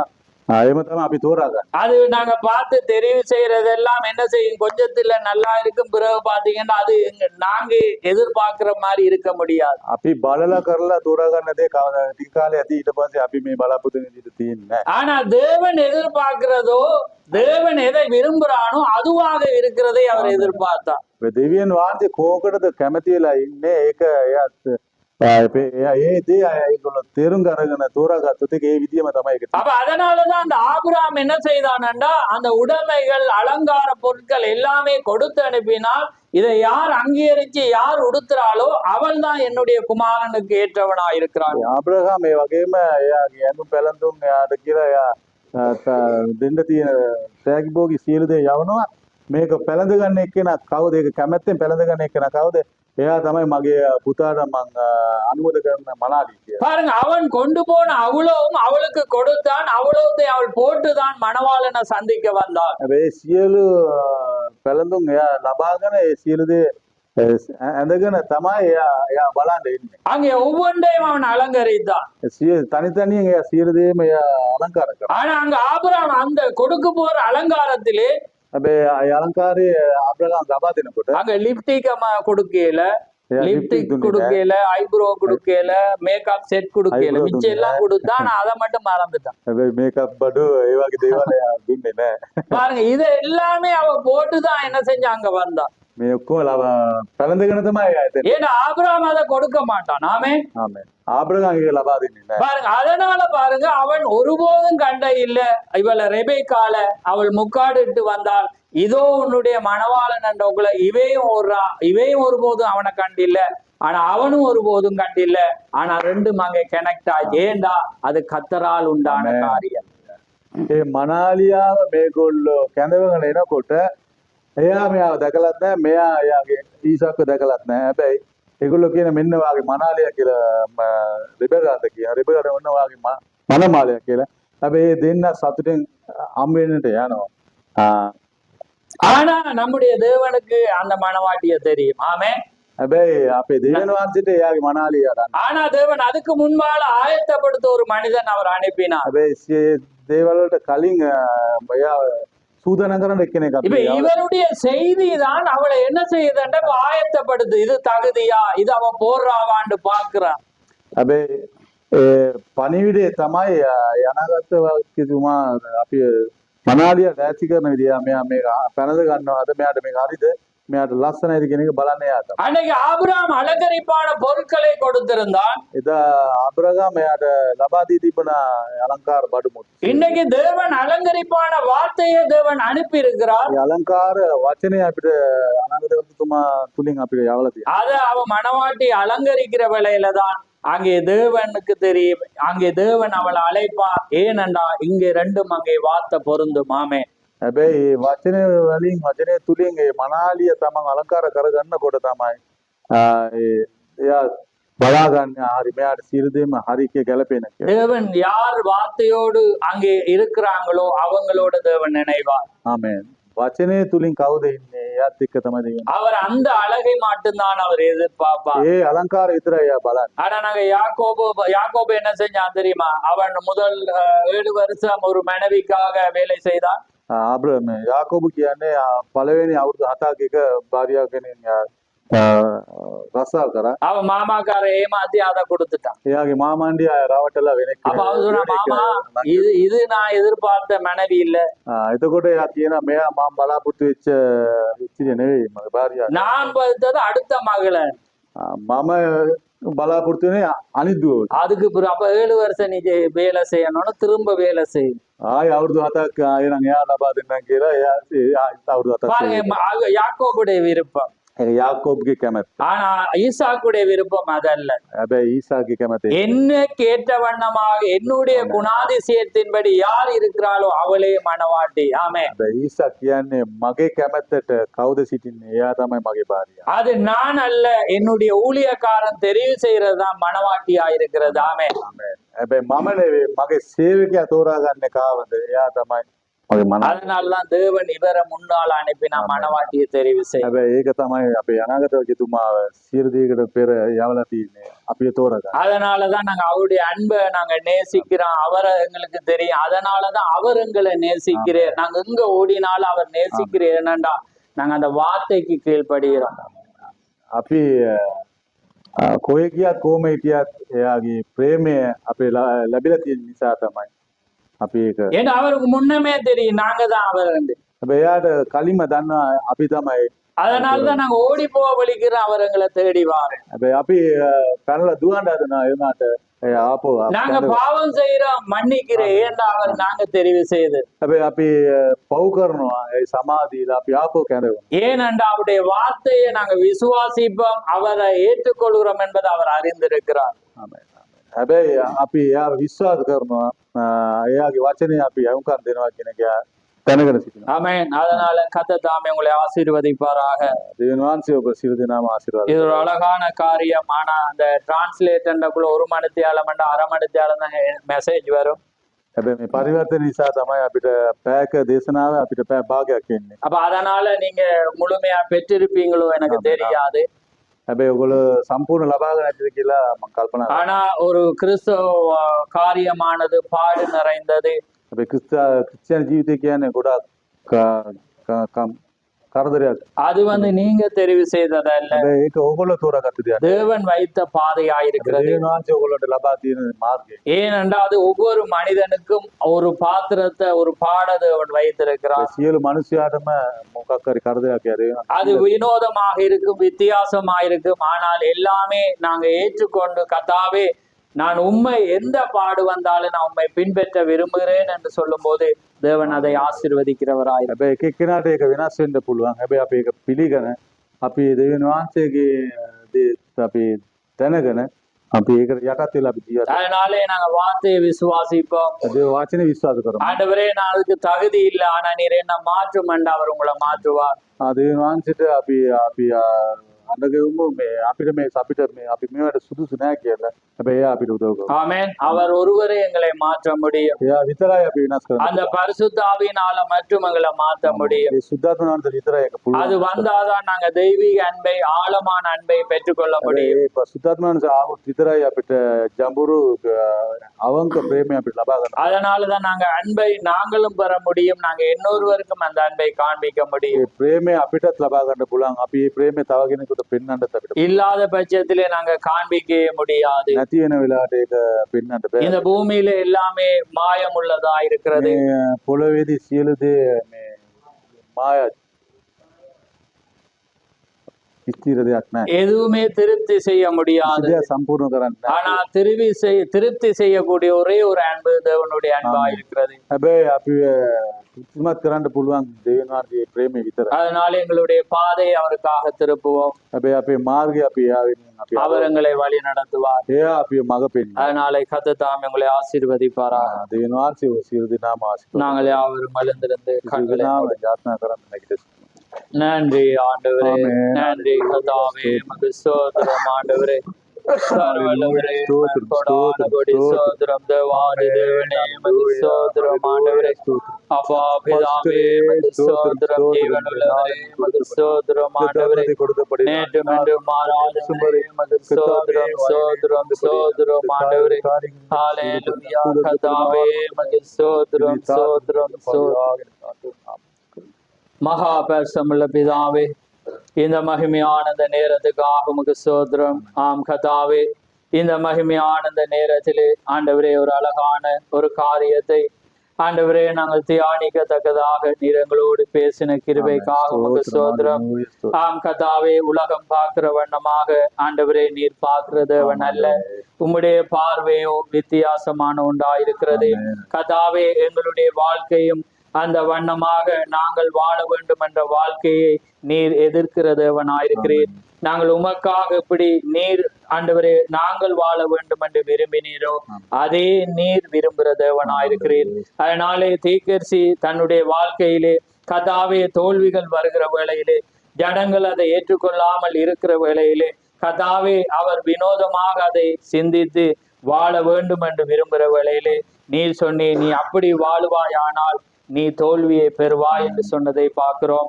அதே போலதான் கர்த்தாவே இந்த பூமியிலே நாங்கள் வாழ நீர் வைத்த வழியிலே வாழாமல் இருக்கிறபடினால் எங்கள் ஒவ்வொருடைய வாழ்க்கையிலும் நாங்கள் தோல்வியிலே சந்திக்கிறவர்களாக இருக்கிறோம். எப்படி பார்த்தாலும் அது தோல்வியும் வெட்கமும் அவமானமும் ஆண்டவர் எல்லாமே எங்களுடைய பாதையிலே வருகிறதை நாங்கள் பார்க்கிறோம். ஆனால் உம்முடைய பாதையிலோ நடக்கும் போது நீர் எங்களுக்காக ஒரு சமாதானத்தை நீர் வைத்திருக்கிறீர். அந்த சமாதானம் நித்திய சமாதானமாயிருக்கிறது. அது நித்திய இளைப்பாறுதலாயிருக்கிறது. நித்திய பலவீனம் இல்லாததாயிருக்கிறது. வியாதி இல்லாததாயிருக்கிறது. வேதனை இல்லாததாயிருக்கிறது. கர்த்தாவே துக்கம் இல்லாததாயிருக்து. மரணம் இல்லாததாயிருக்கிறது. அது எப்பொழுதும் உம்மோடு கூட வாழ வேண்டிய ஒரு வாழ்க்கையாயிருக்கிறது. அதனால் தான் நீ சொன்னீர், பிதாவே நான் எப்படி உம்மோடு இருக்கிறது போல என்னுடையவர்களும் என்னோடு இருக்கும்படியாக நான் வேண்டிக் கொண்டேன் என்று.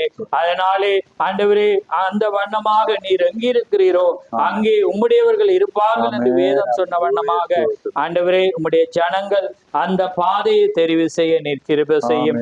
அந்த பாதையிலே நடக்கும் போது நீர் இந்த பூமியிலே மாத்திரமல்ல பரலோகத்திலும் எங்களுக்கு ஒரு இடத்தை நீர் ஏற்படுத்துகிற தேவனாயிருக்கிறீர். அதுக்காக கொடான கொடி சோத்திரம்.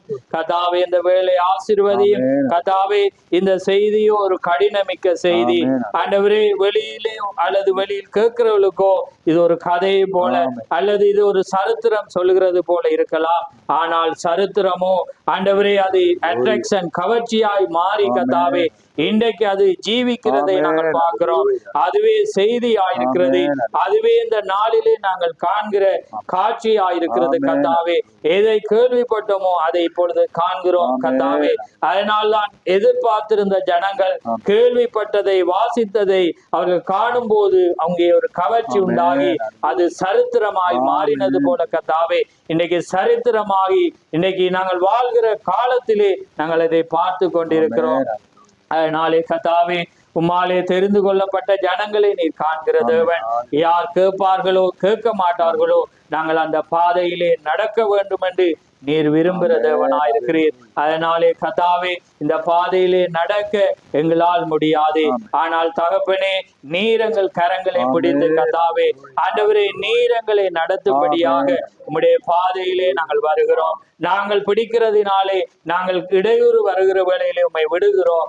ஆனால் நீர் பிடிப்பீரானால் அது அசையாத ஒரு கரமாயிருக்கிறது, அது அசைவில்லாததாயிருக்கிறபடினால் நாங்கள் எங்களை தூக்கி சுமக்கிற தேவனாயிருக்கிறீர். அதனாலே கர்த்தாவே இவ்வளவு காலம் நாங்கள் உம்மை பிடித்து ஓடினோம்.